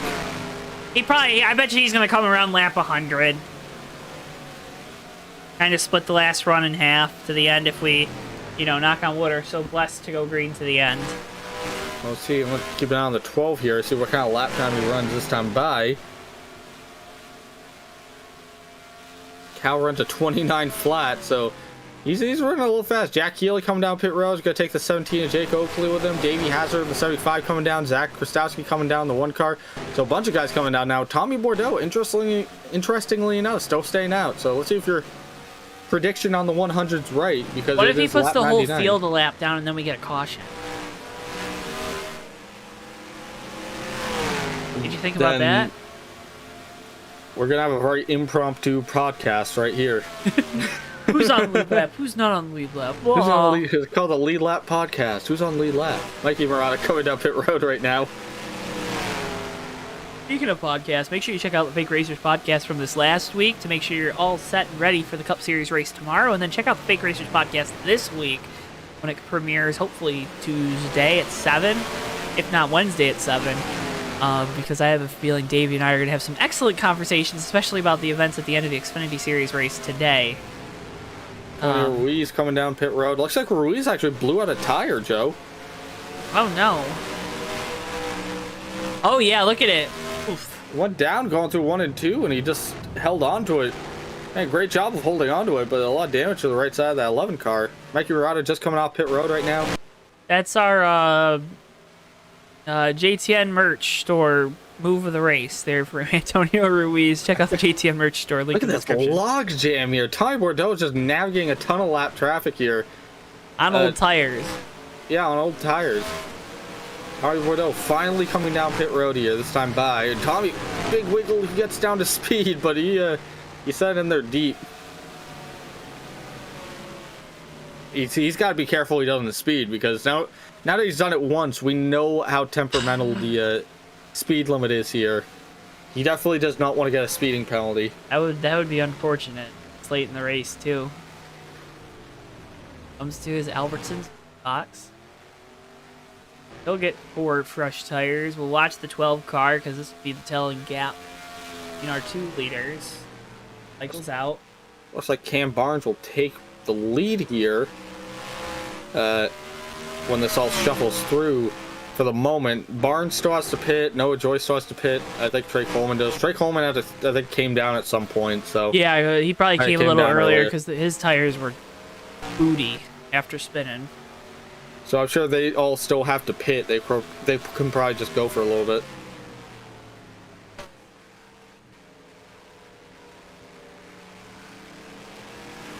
All right, so that 57 kind of maintains his lead. Now he's got about 10 laps fresher tires. See when I come across a line here.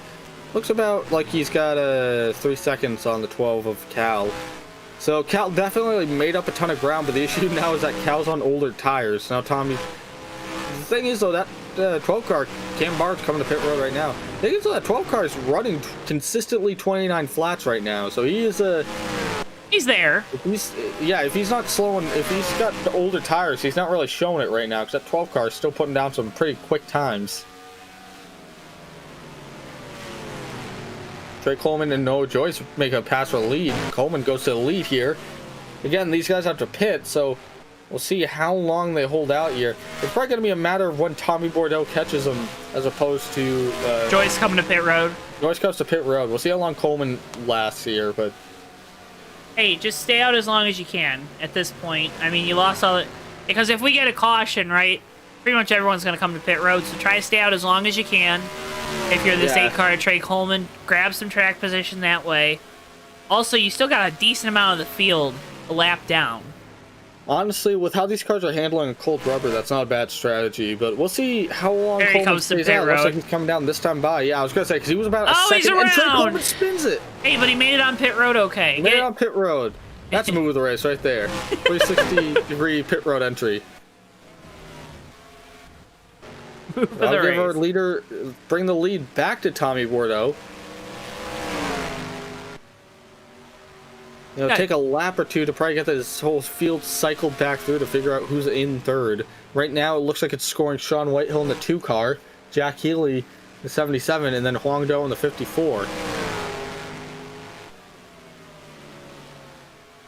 Our diecast special, use code JTN at checkout on circlepdiecast.com for free shipping on your order of $20 or more. Again, that's code JTN at checkout for free shipping on your order of $20 or more. That saves you, most cases, Ricky, that saves you $5 on shipping. And $5 that you can then put towards another diecast. You can put towards getting food, which is definitely more important than diecast. But, you know, diecast are pretty important. You can also buy hats, t-shirts, and more. As well as Sam Bass posters. I actually have a few of those. You can get those off their site as well. Code JTN at checkout, circlebdiecast.com, or also planbsales.com for all of your motorsports apparel, diecast, and just in general memorabilia needs. Coming to pit road here. Ricky telling me I'm taking a little too long on that ad Oh, read. sorry. Whitehill comes down pit road, so Sean Whitehill will cycle out here. We actually had a battle for position between...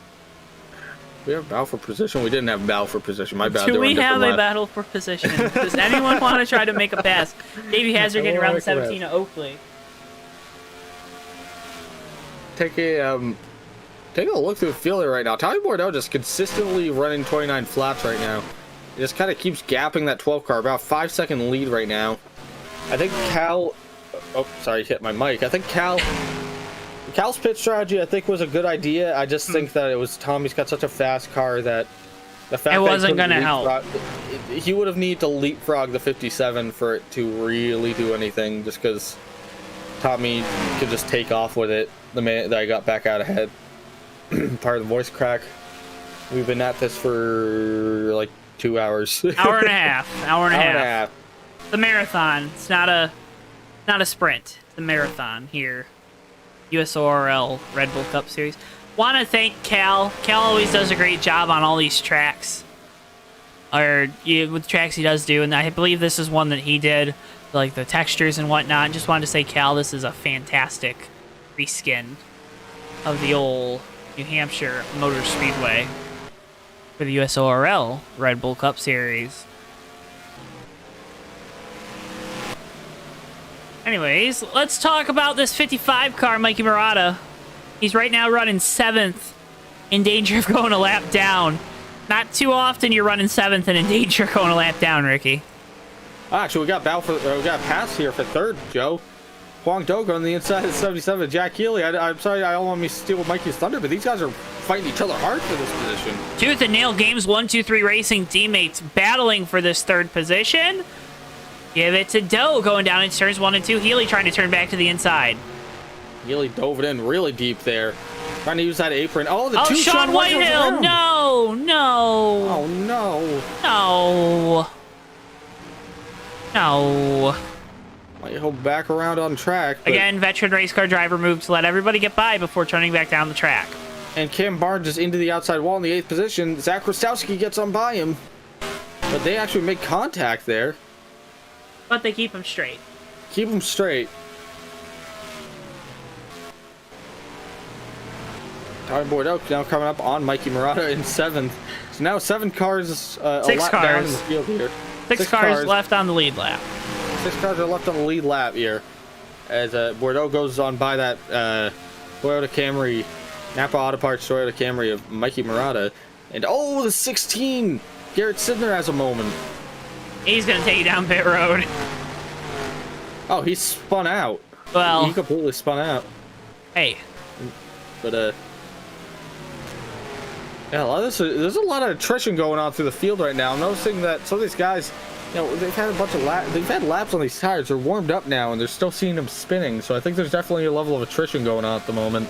Davey Hazard gets the inside the 21, and he gets really loose. Now Webster's just gonna let Davey on by, but that's gonna let the 17 of Oakley, Jake Oakley, well, get the inside of Hazard. They're in danger of going a lap down here to that 57. And why this is important right now about going a lap down is if you're the first guy a lap down, you get a lucky dog, right? But if you're the second guy, third guy, fourth guy a lap down, then you gotta take a wave around to get back on the lead lap. And if we do get a caution late in this one, you're gonna want to come take tires. So you want to be that first guy a lap down, because then you can come take tires. Webster around in turn 3, and he's gonna take it behind the wall. Off the track. Hazard back to the inside of Oakley for the 5th position. He makes the pass. Bordeaux laps that 17. Now goes to the inside of the Hazard's 75 car. Now does the 17 try to make a move on the 57 here while he's hung up on Hazard? No, he tries to make it on the 75 here. Push that 57 through. Follow him through. Hazard going to really battle, though, to try to stay on the lead lap. Doing the old Ryan Newman tactic. And although Bordeaux is just so quick. Oh, my goodness. Tommy can just wrap the bottom in that car. I have not seen that in a while. Yeah, that's like the magic silver bullet there at New Hampshire, is being able to wrap the bottom. You got the car to do that, you are sitting quite pretty. As Trey Coleman and Zach Rostowski together just a little bit coming in turn 1. Coleman gets position on him. They both went way up the track there. And Jake Oakley and Davey Hazard still racing very hard for this 5th position. Now we'll keep our eye on this battle because these two, the closest to on track for position right now. And if you're that 55 of Mikey Morata, you're hoping these two do something silly and wreck each other so you can get by them and get the lucky dog. Yeah. Yeah, I would say so. Which sounds a bit selfish, but I mean... It's not selfish. If you're calling that selfish. Wanting the best result for your team is not selfish. Selfish would be, oh, wreck each other because I want. Not saying I hope you wreck. Now, yeah, I don't know if this damage on the right side of that 17 of Oakley is because it keeps hitting the wall. Coming down this straightaway to arc the turn. Because I keep seeing him do that. And I don't know if that's for a previous incident or if he's just hitting the wall that much that's grinding it down. But I like to imagine it's the latter. Oh, he hits a little hard there. Davey Hazard has to go way wide. They'll give the spot back to Hazard. Now we'll see if he makes another charge. We imagine he needs to recompose himself. And they got him back straight. Go back to our leader, Tommy Bordeaux, 57. 30 laps to go. And now it's just a game of who can Tommy lap. Huang Do coming to pit road. That's a 3rd place car, so I would imagine we're going to probably start seeing pit stops again here soon. For our last of the cycle. There's no way they can only go 30 miles on a tank. Maybe Huang Do's coming down. Maybe he was running on a strategy play. He was probably at the front end of the cycle. Bordeaux now lapping the 77 of Healy. That's all the way up to 4th now, or 3rd. So Healy had Healy had a big moment there, so I think he got passed by Davey Hazard into the wall, turn 4. Oh, big spinning like a top. Oh my goodness, that's going to be a caution.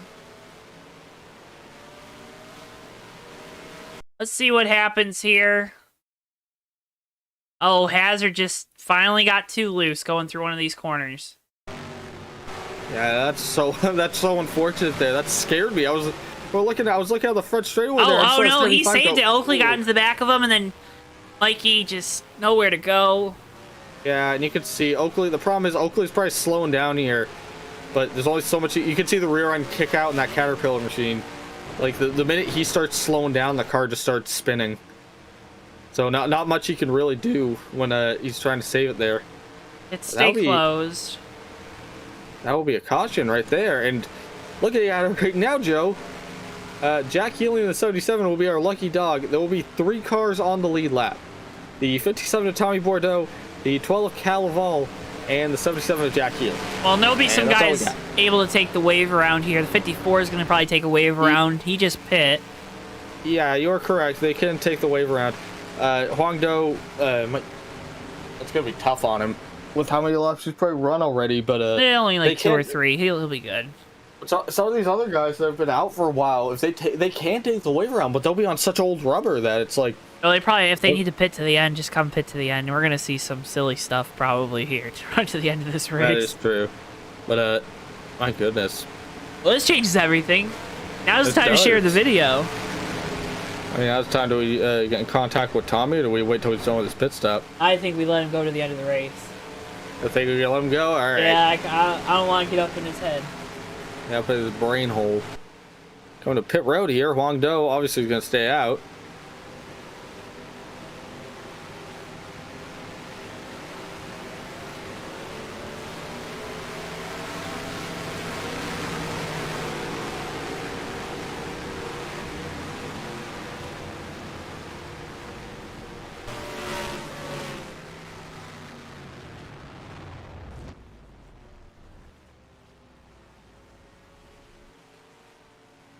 I have to see here, because this is going to be a big strategy play for that 12 team. They really got to make some kind of adjustment there to get Cal the speed that he needs to hang with Tommy. I mean, he's quick enough on a short run, I think.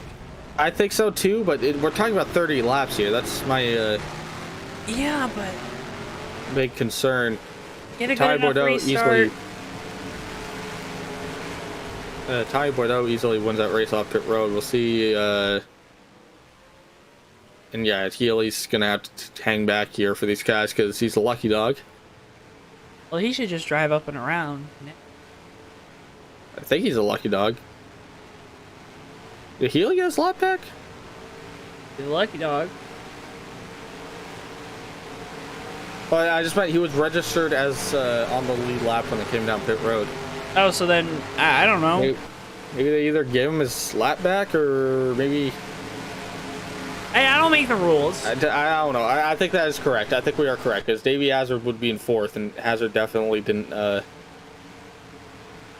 get the lucky dog there. See if they choose this time by. Looks like they will not. Looks like I think they're going to try getting this all shuffled out.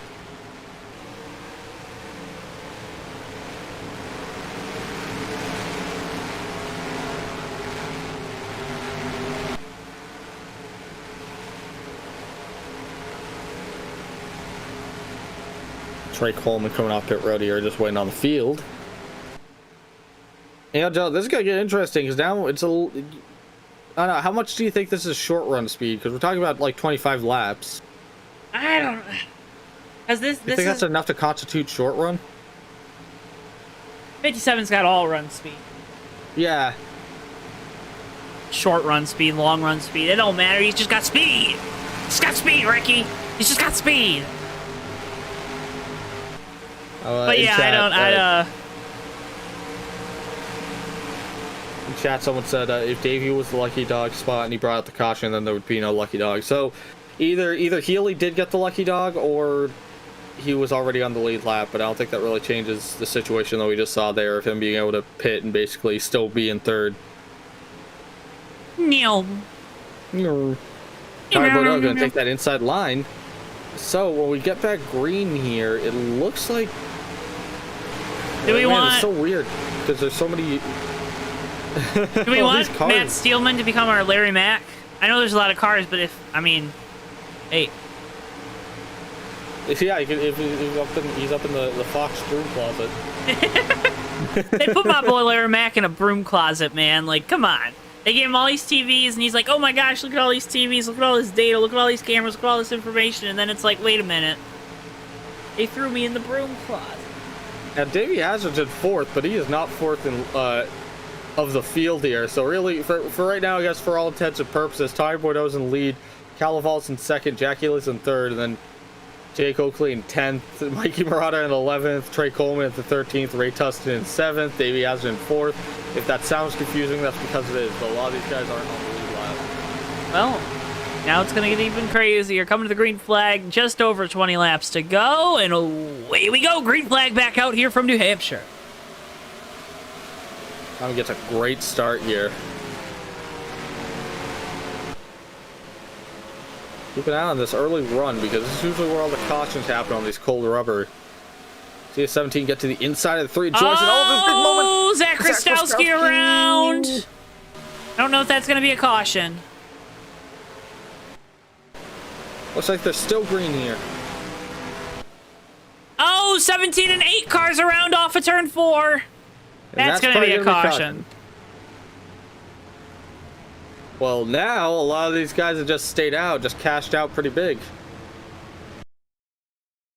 So you know what, Joe? I'll eat crow on this. That was a good strategy play to stay out. I don't think there was any. You didn't have a choice. Those two didn't make any contact.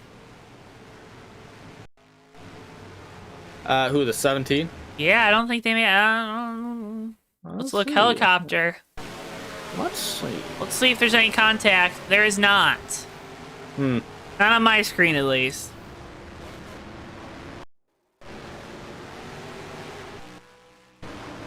It looks like they might preemptively thrown that because there were so many cars coming as well.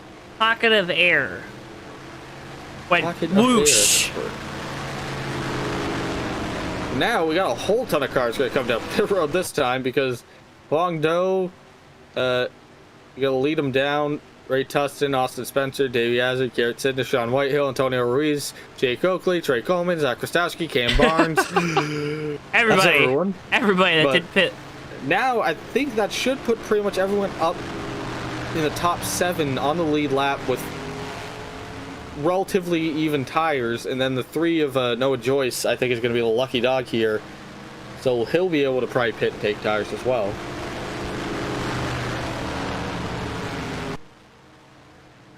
Like March Madness update. Abilene, exit. Tied at 50. Abilene Christian out to shoot. Second free throw. Try to win the game with 1.2 remaining in the game. Shooter at the line. Looks composed. Here he goes. He shoots. And he scores! Abilene Christian up 53-52. 1.2 seconds left. Texas gonna go for the Hail Mary inbound. There it is. Ball inbounded. It's intercepted, and Abilene Christian beats Texas in the NCAA tournament. Doing a little basketball here tonight. Brackets have been busted. Oh, Tommy hit the line. I don't think you can do that. I don't think they're choosing. They're not choosing yet. I don't know. This probably would have been the one to try to get him to talk with them. Yeah, I think you're right. Shouldn't want to get in his head here. These guys having to come around the field to kind of gain their position. Davey Hazard, Zach Krastowski getting by some of the lap cars here. Right now, so lap 131. So we got less than 20. We're going to have about, I don't know. So they haven't chosen this time by. So imagine they'll probably choose next time by, which will be 19 to go. So we'll probably go green with 18 to go. Now we're talking about actual short run. So I think of all the times, I think now Cal, Laval, and the 12 cars really got a chance. Yeah. I do as well. We saw that Mobile 1 machine definitely had a lot of, was pretty slick, much like oil is when he had a short run. You ever slipped on oil? I have not. Don't do it. It hurts. Yeah, I would imagine that would hurt. I wouldn't like slipping on most things. I've slipped on ice. It's probably worse than oil. Yeah, that's a little harder. Take the lane change here. See, Tommy Bordeaux takes the inside. Why do they have to run so close to that box, man? I would be Mikey almost hits the orange box. They're goofing with each other. Why we gotta do that? Play the games. Time to play Antonio the Ruiz game. here. We got Antonio Ruiz and Cam Barnes and Ray Tustin all kind of right within this top 5. Are they a lap down? No, they're on the lead lap. They all stayed out and got the wave around last time by. Cam Barnes is a lap down. Cam Barnes a lap down, is he? Yes. Oh, Cam Barnes is in 9th. My apologies. But yes, Antonio Ruiz is in 4th. Ray Tustin is in 5th, which that's good for both of them. Yeah. All right. Tommy Morata, Calaval, row 1. Healy, Ruiz, row 2, row number 3. Barnes and Tustin. Barnes a bunch of laps down. Kristowski, Hazard, row 4. Row number 5, rounding out your top 10. Mikey Morata and Noah Joyce coming into the Myco restart zone. And away we go. Green flag back out, and another great jump from the 57. Yeah, Tom gets up high and he's just able to arc it in. Well, the 12 has to deal with Jack Healy. Battle on for the second position. Healy to the inside of Cal. Laval about to get a good run down the back straightaway on the outside. Make a little bit of contact there with that left rear quarter. Gets 77 tucks back in line. 12 now has to set his eyes on that 57 out in front. Yeah, that's exactly what Calaval wants. He's got nothing but open racetrack, and all he sees is that blue TWME machine. He's got nothing else he needs to focus on except that one spot. A little further back here, Ray Tussin racing side by side with Cam Barnes. Barnes is on the lead lap, Joe. Oh, is he? Cam Barnes, I guess my timing and scoring didn't update. Big wiggle off turn 2, but he recovers it. Ooh, Hazard in the wall.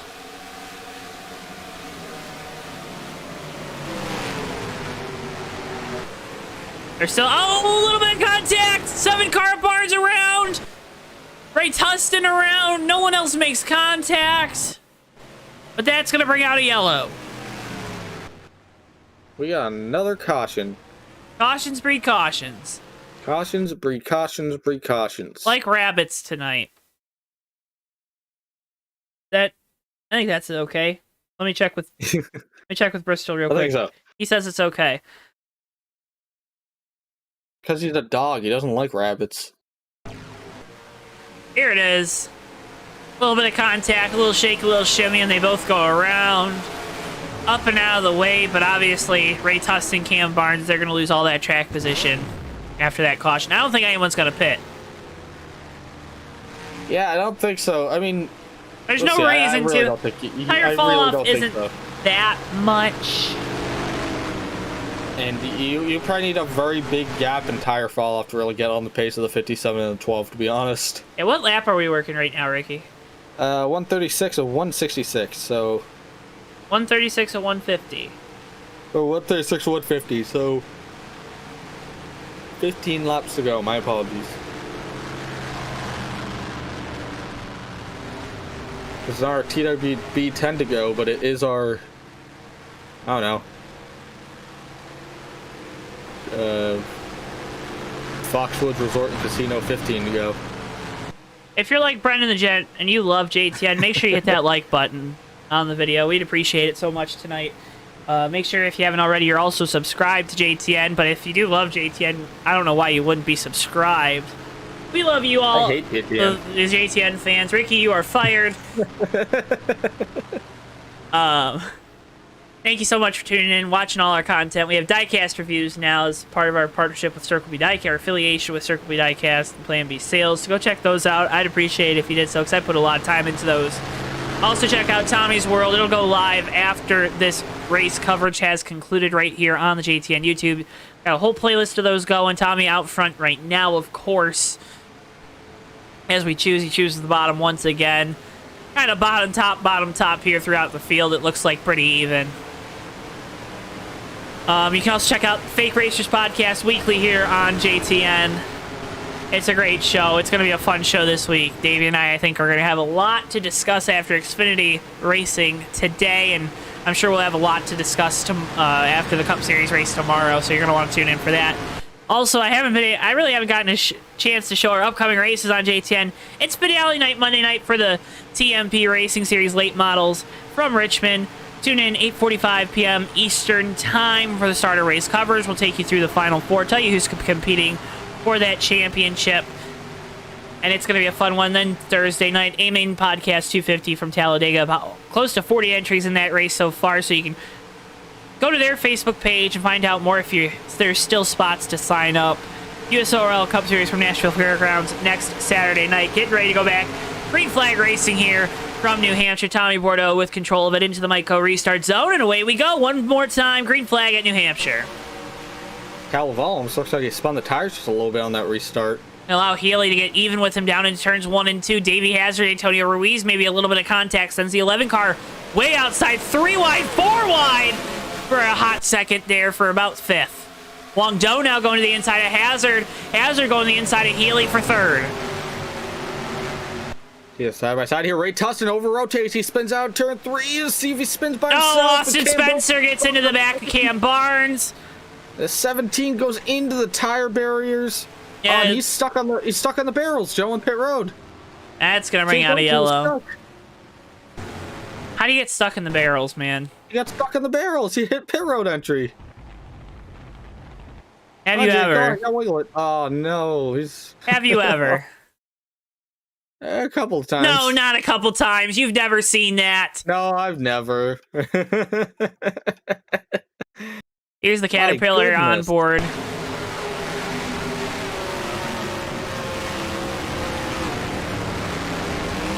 Yeah, it seemed like Ray Tustin lost it on those cold tires, and it was just the minute that he kicked out there, everyone kind of went defensive mode to get around him and just started spinning themselves.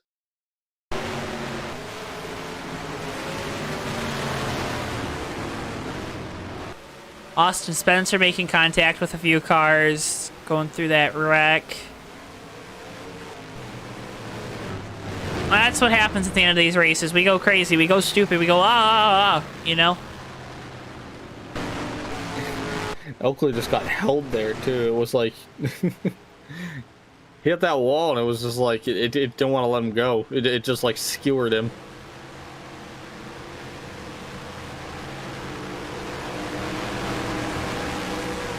Well, Joe, next time by will be about 10 to go, so we'll I believe they race back within 10 to go, so we'll have that if we get another caution. We'll also have overtimes. We'll have overtimes. Do you think we'll get an overtime? What are you thinking? With the amount of cautions we've had tonight, I think that's probably a good chance. Cautions breed cautions. No, I don't want to hear that anymore, man. Town Fair Tire, official tire sponsor at New Hampshire Motor Speedway. I think it is. I've gotten tires there before. Yeah, because you're from the Northeast. Yeah. You go get tires at Town Fair Tire. That's just how it goes. And Tommy Bordeaux takes the inside line. Looks like they're going to do a quick yell. And I think it's TWB 10 to go if you want to do that. It is. And thanks to TWB for this. Yeah, from porches to patios to more, head over to GardenLightsDirect.com for all your outdoor lighting needs. Again, GardenLightsDirect.com, GardenLightsDirect.com. From TWB, GardenLightsDirect.com. Go check it out. Get yourself some amazing outdoor lights for your porch, for your patio, and for more. GardenLightsDirect.com, presented by TWB tonight. TWB, together we are better. Let's do this together. That is your TWB 10 to go here from New Hampshire with the TWB machine of Tommy Bordeaux out front. Cal Laval, Davey Hazard, Jack Healy. Your top 4, 5th, Wong Do, Cam Barnes. There in 6th, Zach Krastowski, Antonio Ruiz, Mikey Morata, and Ray Tustin rounding out your top 10 here on the restart. Coming to green flag. Once again, here from New Hampshire, we wait, we enter the Myco restart zone, and away we go. And that time, a big push to the 12 car, Cal Laval, to help him get even. And Davey Hazard going to the inside of Tommy Bordeaux. Thought about it, wasn't able to get too far to the inside. 57 drifts up the track a little bit on exit. Field comes screaming off a turn 2 down the back straightaway, and Ray Tustin in the wall. Davey Hazard has that inside spot in the 12 car. See if Hazard can actually make a move here. 77 Jack Healy's going to look to the middle there. Davey Hazard got that fender ahead of him, but we'll see. That 12 car's been good. Oh, no! And Wong Do's looking to the inside of Jack Healy. They're 3 wide on turn 1. And that 54. Oh, Healy gets loose. He's around in front of the field. Oh, gets taken out by the 13 of Austin Spencer. And we're under caution.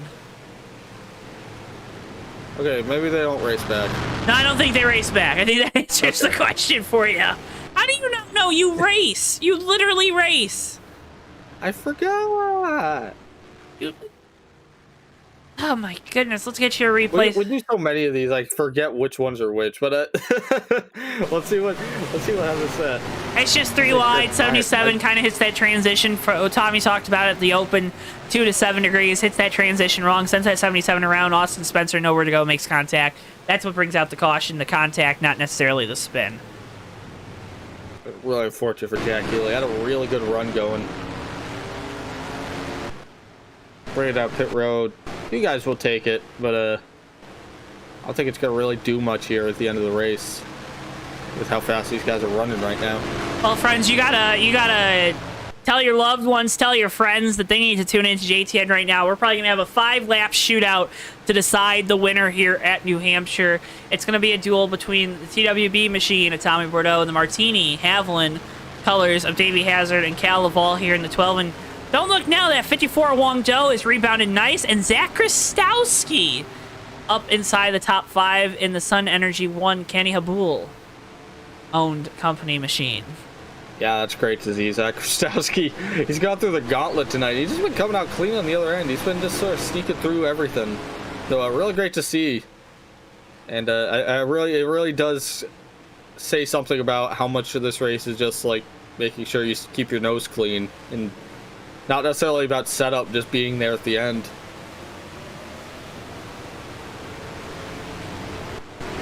Just keep it clean. Here with 5 laps to go.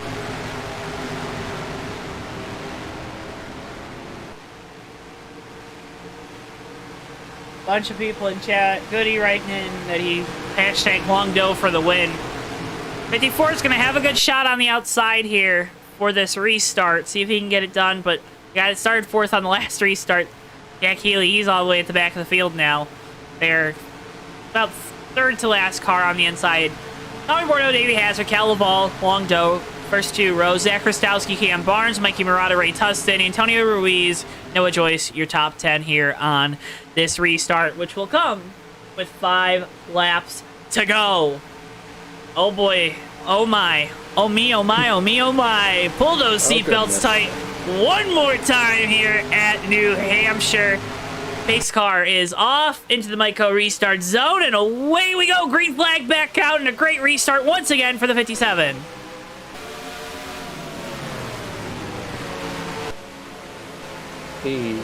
Well, Calaval gets the inside of Davey Hazard for that 2nd spot once more, and then Wong Do's going to take it 3 wide here. Oh, and Mikey Morata's blowing up. No. Oh, no. A lot of cursing on their... Oh, and Ray Tustin, Cam Barnes, they collect each other. That's going to be another caution, I think, Joe. No, we're still green. Still green. Bordeaux has set sail. About a half a second lead right now. Cal Laval, Davey Hazard gonna battle for 2nd. Here in Hazard facing a challenge from the 54. Do to the inside here for 3rd. Wong Do dove it in deep there, but Davey was ready for it. He took a higher line there so that he could kind of keep the car under control, throw it in just a little bit deeper to hold off Wong's advances there.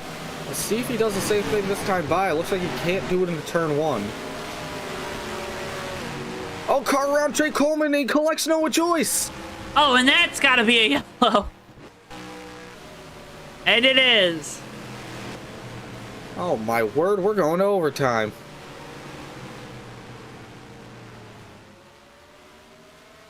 Get a replay.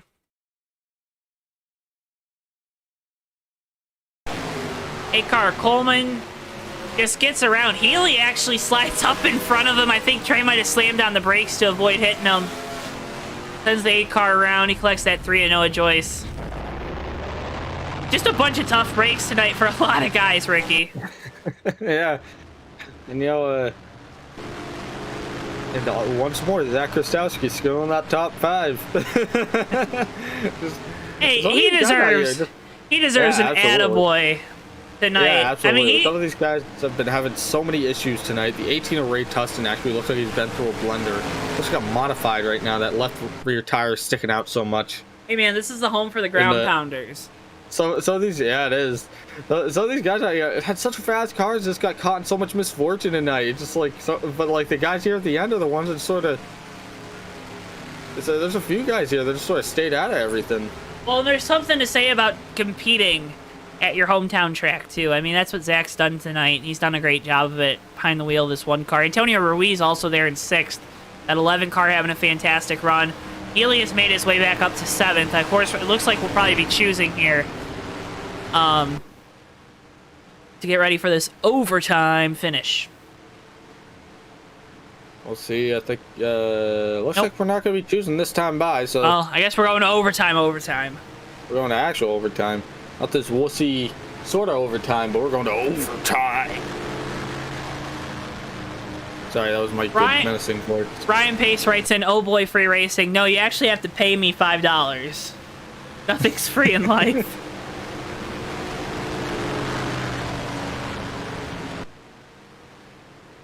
We've had a lot of overtime this week with basketball. Healy now dropping to the back. Yeah, maybe not. I don't know. I'm confused. We're going to have to see on this restart. Obviously, Tommy Wardell's probably going to take that inside line. Davey kind of got caught by it, but Calaval's started alongside that 57 so many times tonight that he finally kind of figured out how to call Tommy's bluff on the last restart together. But then he lost the spot to Davey Hazard, so he wasn't able to test it again on the next restart. Now he's in the position again on the one that might be it for the race, where he could be in a dead heat with this 57 if he times it just right. Here we go. We're coming up to the choose cone here for this overtime restart. Overtime attempt number 1. Tommy took the outside.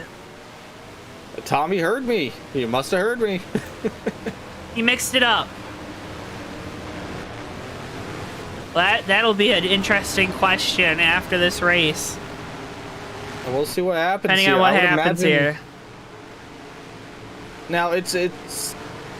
I would imagine in this situation, taking that high line is probably good because you can arc the car into the turn easier. Even if there is someone to the inside here. But at the same time, Calaval in the 12 now has an opportunity to just dive it into turn 1 if he's in a dead heat with Tommy. So this is all dependent on, keep an eye on this restart here because it's going to get nuts. It's all dependent on if Calaval can time this perfectly. Bordeaux, Laval, row 1, Hazard, Doe, row 2, row 3, Krastowski, Ruiz, Healy, Barnes, row 4, row 5, rounding out your top 10, Sean Whitehill, and Noah Joyce. Here we go down into the Myco restart zone. Bordeaux with control. And away we go. Green flag, and he gets a great jump, Ricky. He goes. That's what Cal wanted to see. Well, now he's going to have to fight Tommy mano-a-mano here.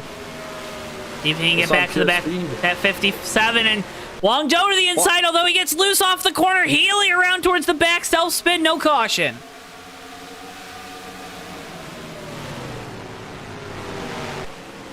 Everyone comes in. Oh, Hazard! Doe around, avoiding him. No one hits him. Still going. We're still green. White flag in the air one final time. Never mind, we're under caution. The boo. Oh, boo. Oh, no. We go to overtime attempt number 2. And I got it right down. And you know, that car spun out right in front of the field, so I would not be surprised. It's fair. It's fair. They do have provisions for that as well. If it's a 2-car incident, they'll stop using that word. Provisions. They have rules and rules. Basically, if someone spins out and it's deemed that's like right in the middle of everyone, they'll throw a caution too, because you don't want everyone flying through by that guy at full speed. Because it'll just make a bigger mess. Driver of the 54, Wong Do, not happy on the radio right now.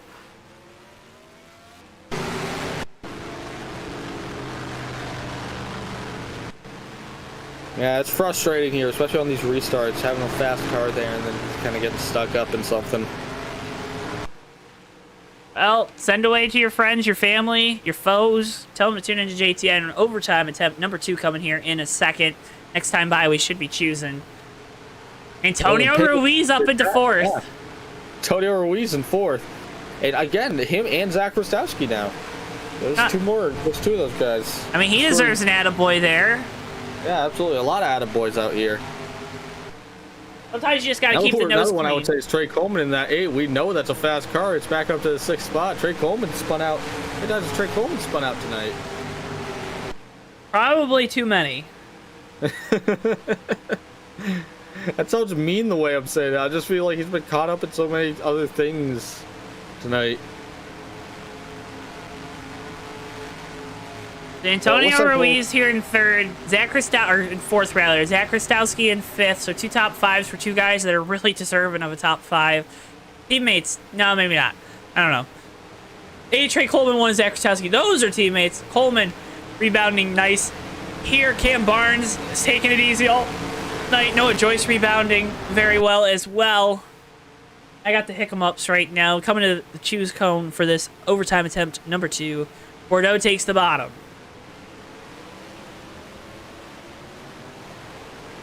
So Tommy's gonna take the bottom here, so he's got his happy place.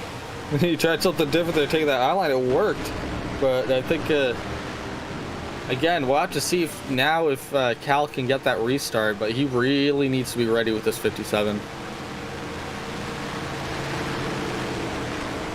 It's a pretty long restart zone here too. So Tommy's got some options about when to go. You can't beat the leader back to the line. We saw that play out at Indianapolis earlier this year.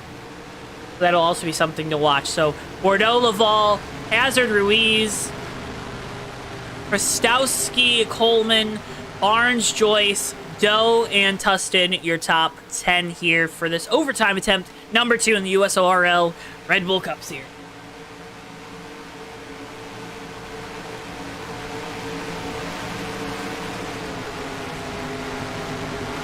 Coming down into the Mike-Co restart zone. Green flag, we're back underway at New Hampshire, and another great restart for the 57.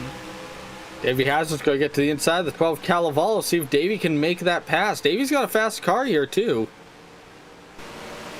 Battle is on for a second. Hazard to the inside of Laval, off of turn 2. Field screaming down the back straightaway. Trey Coleman now up into 4th, right behind Hazard in the 75. Oh, we got contact. Zach Krastowski, Jack Healy. Oh, my goodness. And that's going to be a caution. Healy is over on his roof. Oh, my goodness. My word.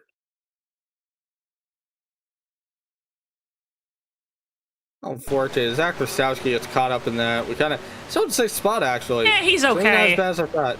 He's okay. Who really got caught up in that is the 7 of Cam Barnes.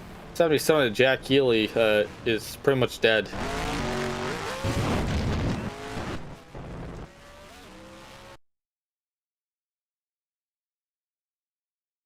And you can just see Cam Barnes kind of... 7 Cam Barnes just drove it in a little too deep into turn 3, and the whole rear end just kicked out on him. Healy got hit from behind by team owner Ray Tustin. 18 cars had a terrible night as well. It's been rough goings for some of these guys, but we'll be going again to, what is this, overtime number 3. Bunch of guys coming to pit road. Ruiz coming to pit road. Yeah, that's an interesting decision, but, I mean, at this point, not a bad idea. It's funny, though, because when we got the first restart, though, we got the first caution a while back when we only had, like, 2 cars on the lead lap. We only had, like, 2 or 3 cars on the lead lap. And a bunch of guys took the wave around. We got back up to 7. Now we're back up to having 12 cars on the lead lap just because of all these restarts. If we got another caution, Sean Whitehill gets a lap back. Yeah! Let's do it. The only car left would be the 16 Garrett Sidner on track. That's 3 laps down right now. Everyone else is retired from the event for tonight. Yeah! Yeah! We'll have to see how this all shuffles out here. So this guy took fresh tires. All fresh tires, yes, but the problem is there's probably too many cars for them to really fight with. Like, Noah Joyce is the first one off with those fresh tires, but he's going to be sitting in 9th spot.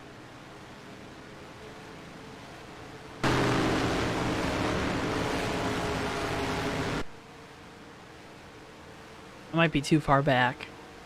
Going on the front straightaway here. They're going to be choosing this time. Tommy's going to take the inside. We'll see what Cal does. Cal takes the outside. Davey takes the inside. A lot of guys take that outside line. I think that outside's... Tustin right up behind Zach Krastowski. I think the outside's good. Once, like, third or fourth back, you might as well be in the outside, because that's the preferred line. Bordeaux, Laval, row number 1. Row 2, Davey Hazard and Trey Coleman. Row 3, Zach Krastowski and Wong Do. Row 4, Ray Tustin and Austin Spencer. Jack Healy and Noah Joyce make up row number 5 and round out your top 10. Then it's Antonio Ruiz, Cam Barnes, Sean Whitehill, and Garrett Sidner at the back there. Sidner, of course, still 3 laps down. Whitehill 1 lap down to the field. Bordeaux with control again on a restart. See if they can get it done this time. They just got to make it back to the white flag to finish this race off. There's Mikey's face there on the pit sign, getting ready to come into the Mike-Co restart zone. And green flag, we're back racing here from New Hampshire. And another great start from the 57. And the 54, big time move to the bottom.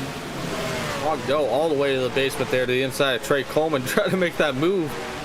You see, Davey Hazard gets side by side with the 12 again, but we see that 12 just gets such a good run on that high line. 2 cars into the outside wall. We're still racing. Battle's on for third now. Coleman trying to make his way on the outside for that position.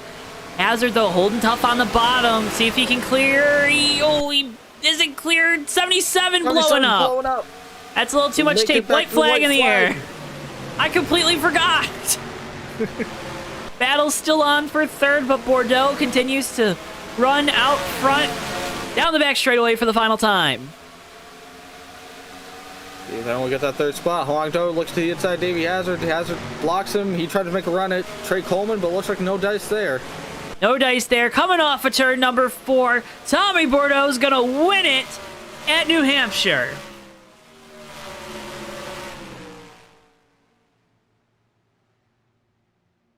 Trey Coleman making that charge up to 8th at the end.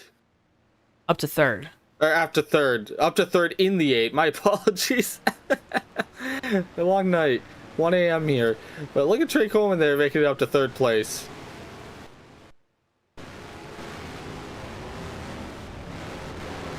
And the part-timer wins it at New Hampshire.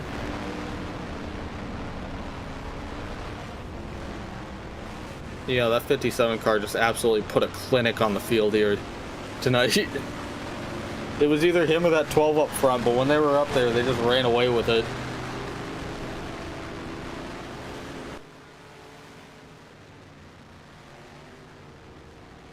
Everybody congratulating Tommy Bordeaux. Here, he's going to burn it down on the front straightaway. We'll talk to him after the race. We'll also talk with Trey Coleman, Cal Laval. Burn it down, Mr. Bordeaux.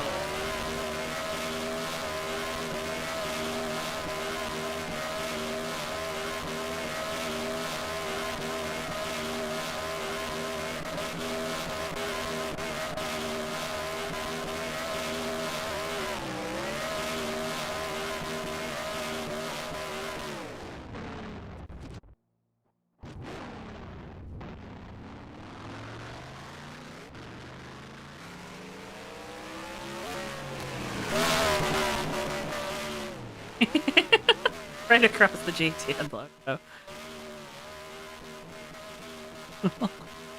Congratulations to Tommy Bordeaux, burning it down for this limited crowd here at New Hampshire. Of course, observing social distancing.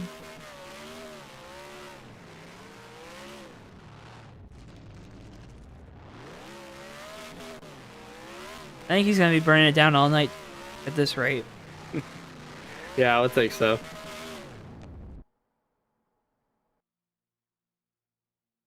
Move on to our post-race coverage here on JTN. Get you those results on your screen in just a second.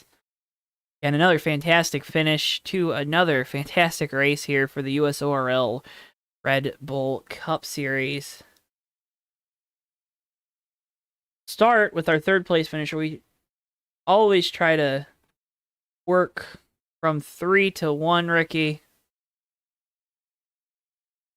Talk with Trey Coleman here in just a second. Get him all set up with the headset and whatnot. All right, looks like he's ready to come on down into the room.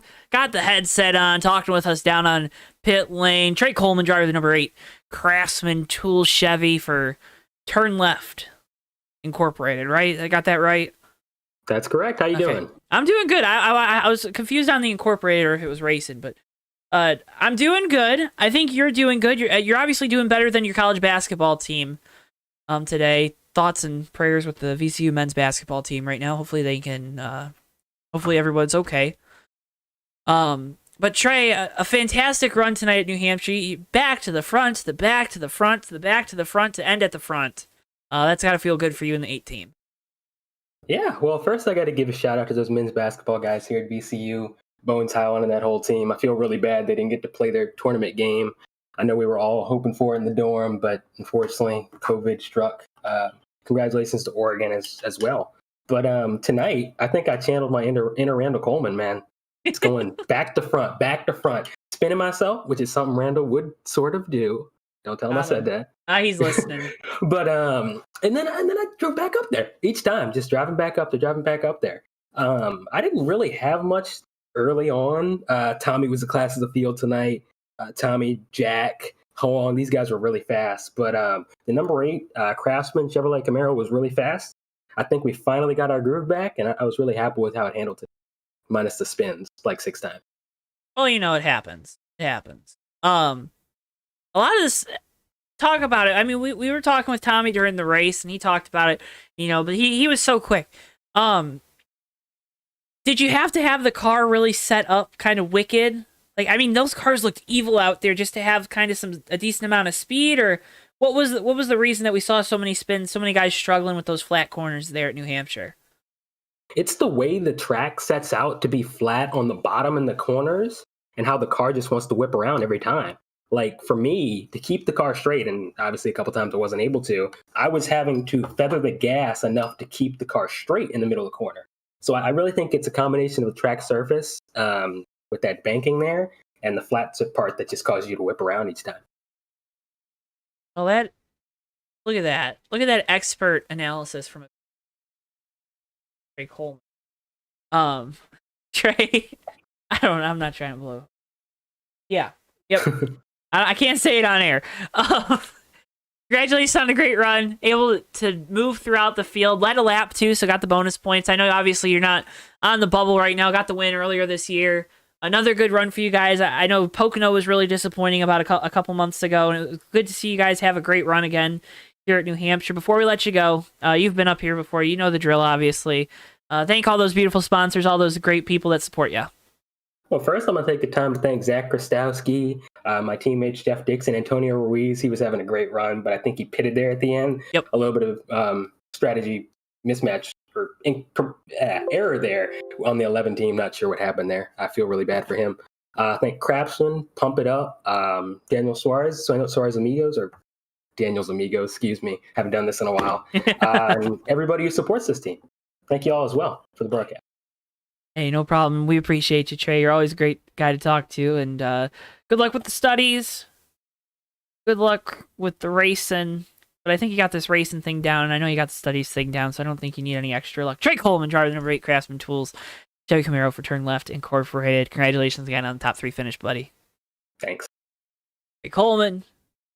Now move on for second place finisher. I'm going to make sure I can bring Ricky, but it was good to hear from Trey there. He's had a couple bad runs last couple weeks, and man, oh man, oh man, a great run. Bringing in a guy that sometimes he just lacks emotion, but then last time we talked to him, he talked about things that I can't repeat. Calaval, driver number 12, Mobile One Ford Mustang. Ricky, first, I want Ricky to tell you something. Ricky, what did you think about that old 12 car tonight? Has a beautiful machine. Thank you very much. It was a fast machine too for you, Cal. Led the second most laps, which we're not going to say by what the differential was to first. What did you need out of that 12 car that you just couldn't find the speed on?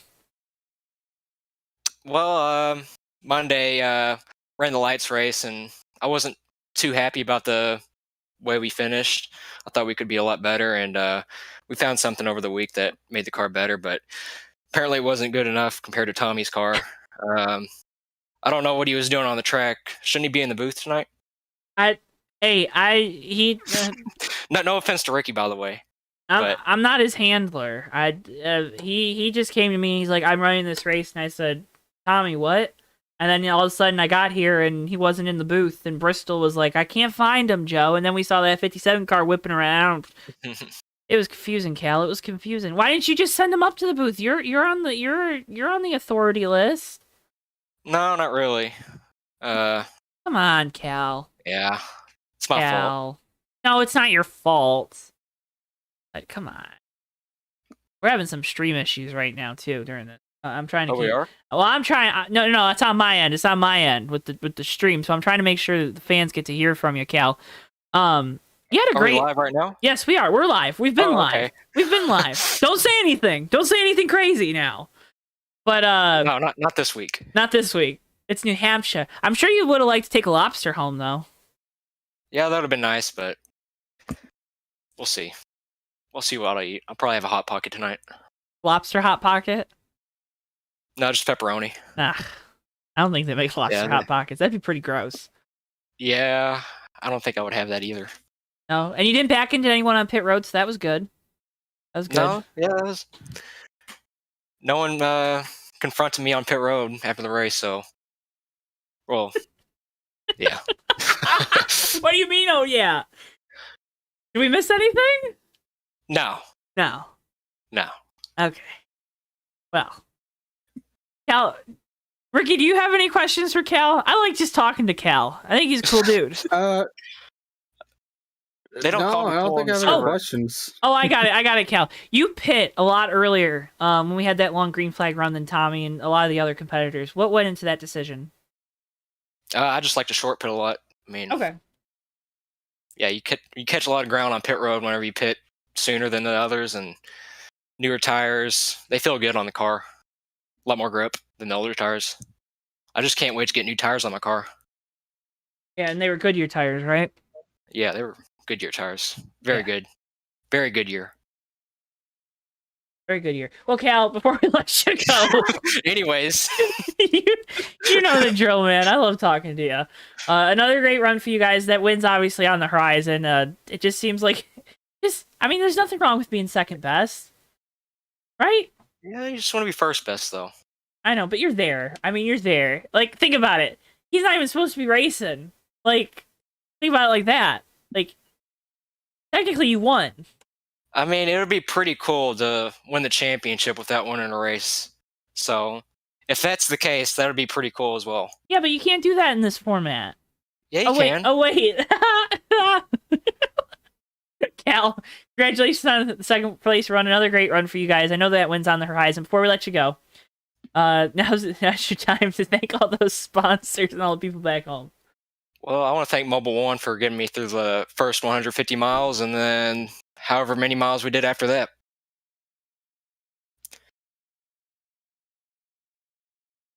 Anyone else?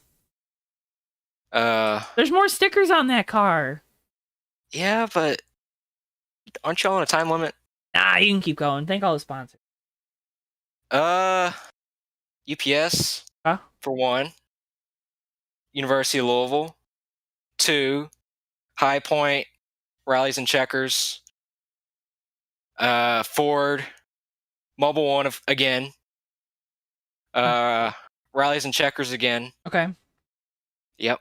Now you're getting to the... Now I'm pointing at my watch. Yeah. I'm getting to the point where I'm forgetting my sponsors. That's not good. EcoBoost Racing. EB Racing. EB Racing. Oh, it's not EcoBoost anymore? No. Why was I not given a handout? I thought you knew about this. No. What does EB stand for? It's a secret. Nobody but our team members know. Oh, okay. Huh. Uh-huh. Funny. I think that's all I got. Okay. All right. Well, Cal, congratulations on the second place finish. Another great run for you, and good luck next week at the old Nashville Fairgrounds. I'm sure you'll be good there too. No, I'll probably suck. Yeah, well, what are you gonna do? Cal of all, What can you driver number 12, buddy. Thanks for talking with us. Yep. Thank you, Joe. Cal's always great, Ricky. Cal's always great. All right, thanks, Ricky. I guess I'm here by myself. Ricky is checked out. Yes. I messaged I don't know what Tommy. to take that with. I haven't gotten a response. I'm just gonna pull him. Hey, Tommy, are you there? I got you, brother. Okay, I thought you were. I saw you laying down there in victory lane. You were doing like angels in the confetti. You held up the lobster. You were drinking a lot of champagne. Buddy, how does it feel to win at New Hampshire? Oh man, it feels great. I'm a little exhausted, a little sweaty, Yuck. but a lot of grateful and just happy that finally we got into victory lane with this TWB Toyota Camry in the USORL Red Bull Cup Series. Yeah, have you ever done that? Oh, this is number one. We've been close. We've had fast race cars. We've been leading a lot of laps, but either just things don't really work out at the end. So finally, tonight we got one. Wait, have you? I thought on your resume when you applied for the broadcasting job, you said you were a 10-time champion here in the Red Bull Cup Series. Is that not true? I was also showing you how good of a forgery artist I am. I guess I should have put 2 and 2 together, realizing this is only season 7. Tommy, we talked with you early in the race, and then we started getting green flag runs, and I wanted to let you stay in your zone. So I got a couple questions for you. Obviously, Cal, we talked with Cal about pitting early. He said he just likes pitting early. Well, you seem to be the opposite mindset. You kind of ran the whole run out. Was that just, a preference? Yeah, Joe, I really, really wanted to keep stretching that, actually. I had a couple more laps in the tank. I was just concerned about the El Grippo tires. I didn't want to burn one. The grip on them was so good, but I didn't want to risk blowing a tire and then losing a bunch of time there. I wanted to stay out later, but I just had to come in. We had a great stop. The boys did a great job on pit road all night long, really. But, man, I'll tell you what, Joe, those late cautions were – I didn't want to see those, but I'm sure it was more interesting at the end there.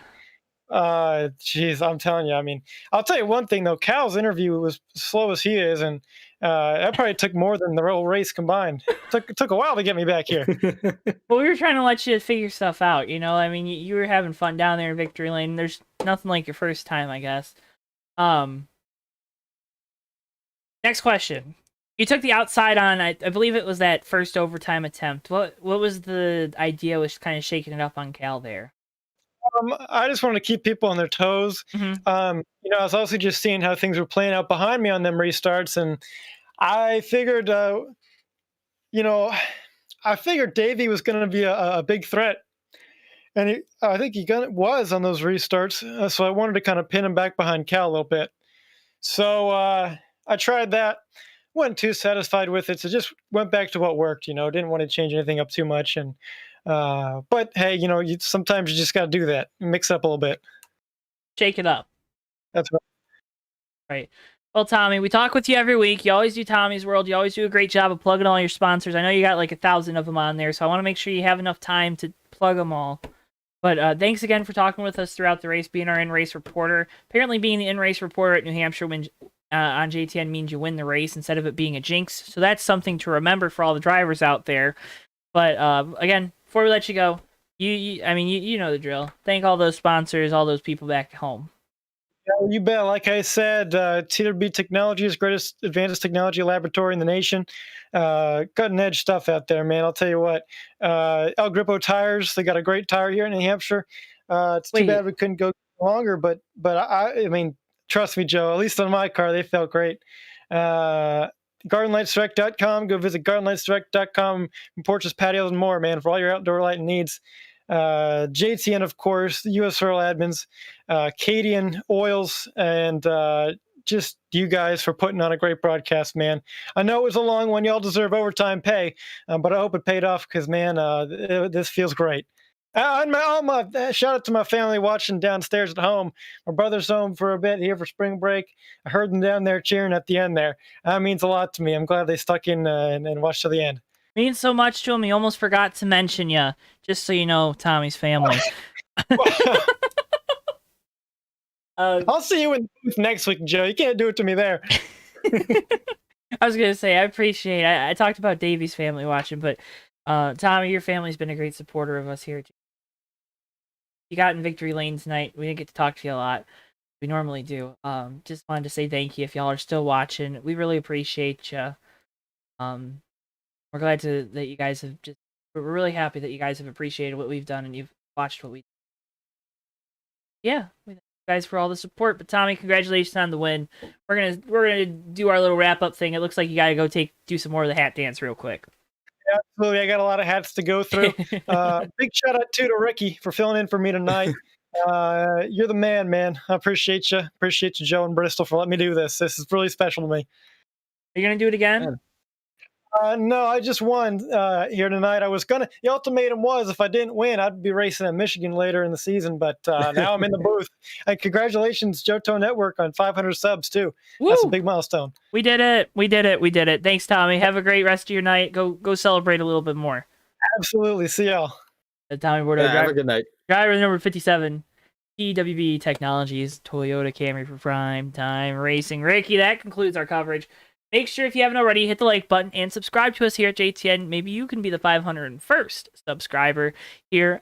Thank you guys so much for getting us to that milestone. You don't know how much that means to me, means to Ricky, means to Tommy, especially to Bristol and Davey, and all the folks that help get these pictures on your screen week in and week out here on JTN. Our next broadcast up Monday night, TMP Late Model Series. It's finale night from Richmond. They got prizes they're going to be giving away to their drivers, so you're going to want to make sure you tune in. We're going to talk about all that stuff at the top of the broadcast there, and it's going to be a fantastic night with those guys there at the TMP Racing League. Ricky, I appreciate you filling in for Tommy tonight. I know you said thank you, but I really appreciate you.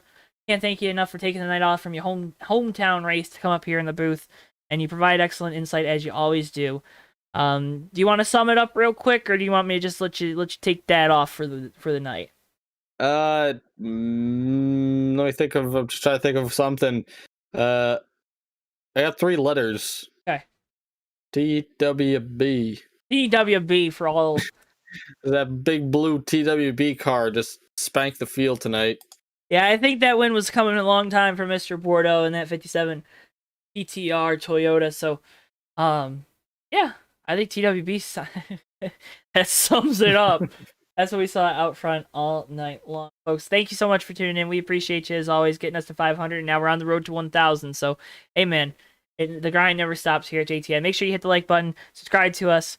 Check out all our other videos. Tommy's World coming out right after this. It'll be live on the channel if you missed it earlier in the broadcast. For all of us at JTN, for Bristol, our producer, for Ricky Collette, for myself, Joe Twansky, Tommy Bordeaux, Davey Hazard, everyone here at JTN that helps get stuff done, gets these beautiful pictures on your screen. We appreciate y'all so much. Have a wonderful rest of your evening, rest of your weekend, or start to your week whenever we talk to you next. So long for now. Us, JTN. Have a wonderful rest of your weekend. Yeah, and they're going to be 3 wide coming to the checkered. Never mind, they're going to be... Oh, in Africa! Who did that? Turn 4 into the tri-oval. Whitehill through the grass. It's going to be Noah Joyce winning his first career race in the Red Bull Cup Series. All right, and they're wrecking behind them. We got cars flying everywhere. Cars upside down, but it doesn't matter. Noah Joyce has done it. He's won at Daytona in the 3 car. Musa's gonna. Oh, he's gonna use that apron. He's gonna use the apron. They're gonna be side by side, coming off the corner. Boy, back to the inside. It's gonna be a drag race to the line. So Musa gets it.